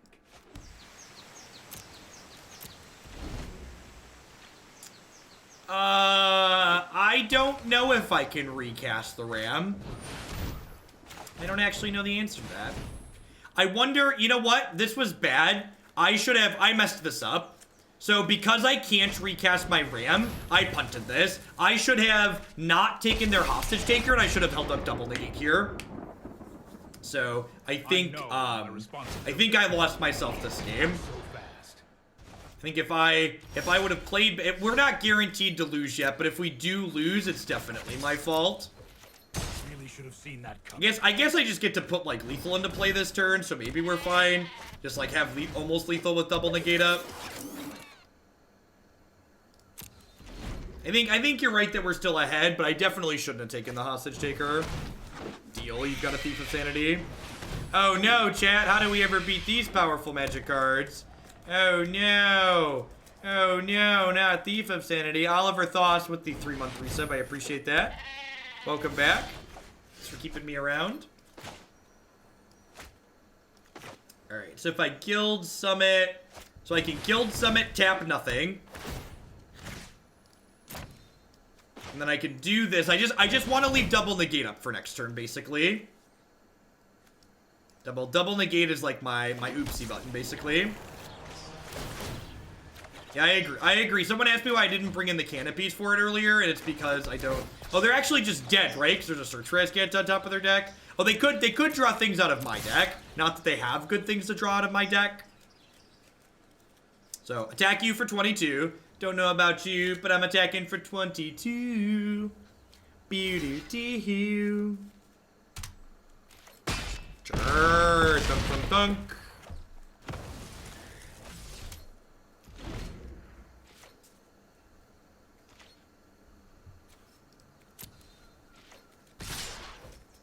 They can't block the Gate Colossus because Gate Colossus has a text box. Oh no! Audio bug. They're probably dead here. I'm gonna restart after. I like casting Vines there? Nah. I'm just like asking myself, how do I lose this game? And it involves not holding up double negate.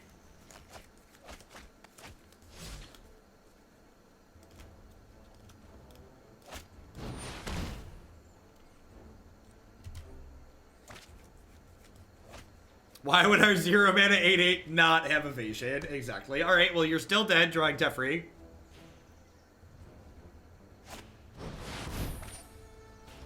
Even Krasis probably doesn't save them here, right?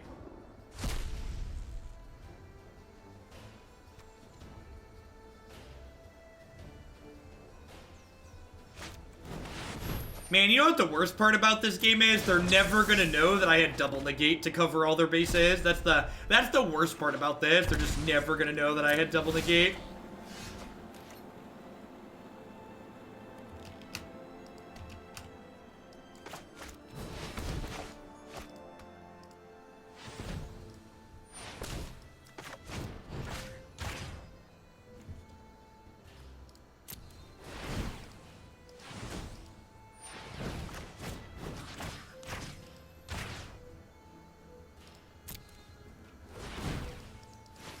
They need to know, chat! They need to know! They need to know how much we had them covered by. Listen, they were dead on board and could have conceded. Don't call me rude. They were the one wasting our time. They were super dead on board and could have conceded. Okay? That's all I'm saying. These people are great. Buy their stuff. These people, all so great. Buy their stuff. Back to your regularly scheduled Magic Arena.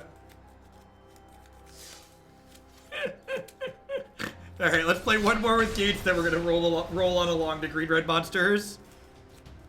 For the double negate, you animal. Thanks for the biddies back, though. I restarted while doing, that's why I showed you sponsor screens. I restarted during the sponsor screens.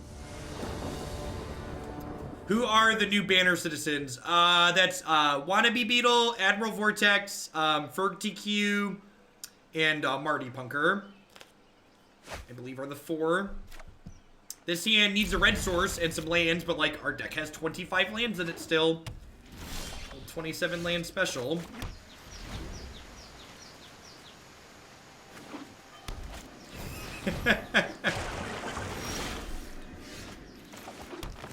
Come on. The story of our life, right? Just like the old 27 lands on the draw, cast a cantrip, missed the 3rd land drop. I wanted to concede in response to that, but I didn't toggle full control soon enough. Missed land drop, triple Gates Ablaze. We're all done there. Just move along with ourselves. Just boarding the same way we just did.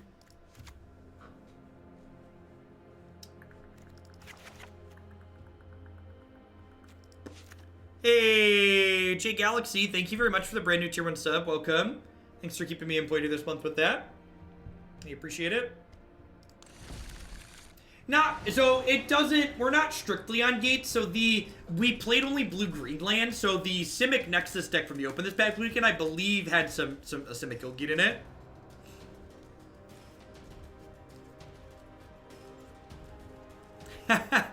Good to see more Hexers coming in. Been a lot of folks that have migrated from that dead one over to Arena.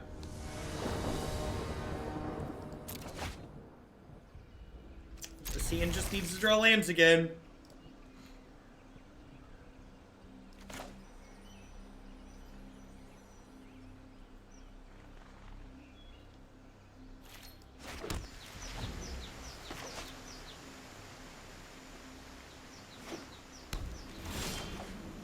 Ding, ding, ding, sweet. Let's just run one more off here. Here we go. Here we go again. Here we go again. Should have known, should have known, should have known again. How did Hex die? Just died without just a whimper. Just like, the servers are technically still running, but... Alright, I'm off it. Call me Mr. Miyagi with the brand new Prime Sport. Thank you very much and welcome. I appreciate you shipping your Bezo bucks this way this month. Alright, that's about 2 hours of Gates. Let's go ahead and roll along to the next one. This current build, this is how I would play this deck if I was wanted to pre-board against aggro a little bit. I slid the Deafening Clarions into the main deck and like boarded the expansion explosions, which honestly might be the correct way to play it. Again, this is the same 75 cards that are on my website, but you can kind of shuffle around depending on what you want to hedge and which directions to be better against mid-range game 1 or control or aggro. I think the latter's probably in a point right now where if you're grinding Mythic, you probably want to be pre-boarded for mono white aggro and mono blue. And, like, even when you're pre-boarded against those decks, like, our card advantage is so good against the control decks that you still kind of, like, have a good chance against Esper and Jeskai and stuff like that. You're right. So I concede a lot of games on this channel that were not 0% to win, but I concede games when they stop being fun or when I feel like I'm not going to learn anything interesting from them. I play decks for a given amount of time, so it's important that I strike a balance between not only making entertaining and educating content, but also, like, playing meaningful games that are a good use of time with the deck. Alright, so we get green-red monsters loaded up here next.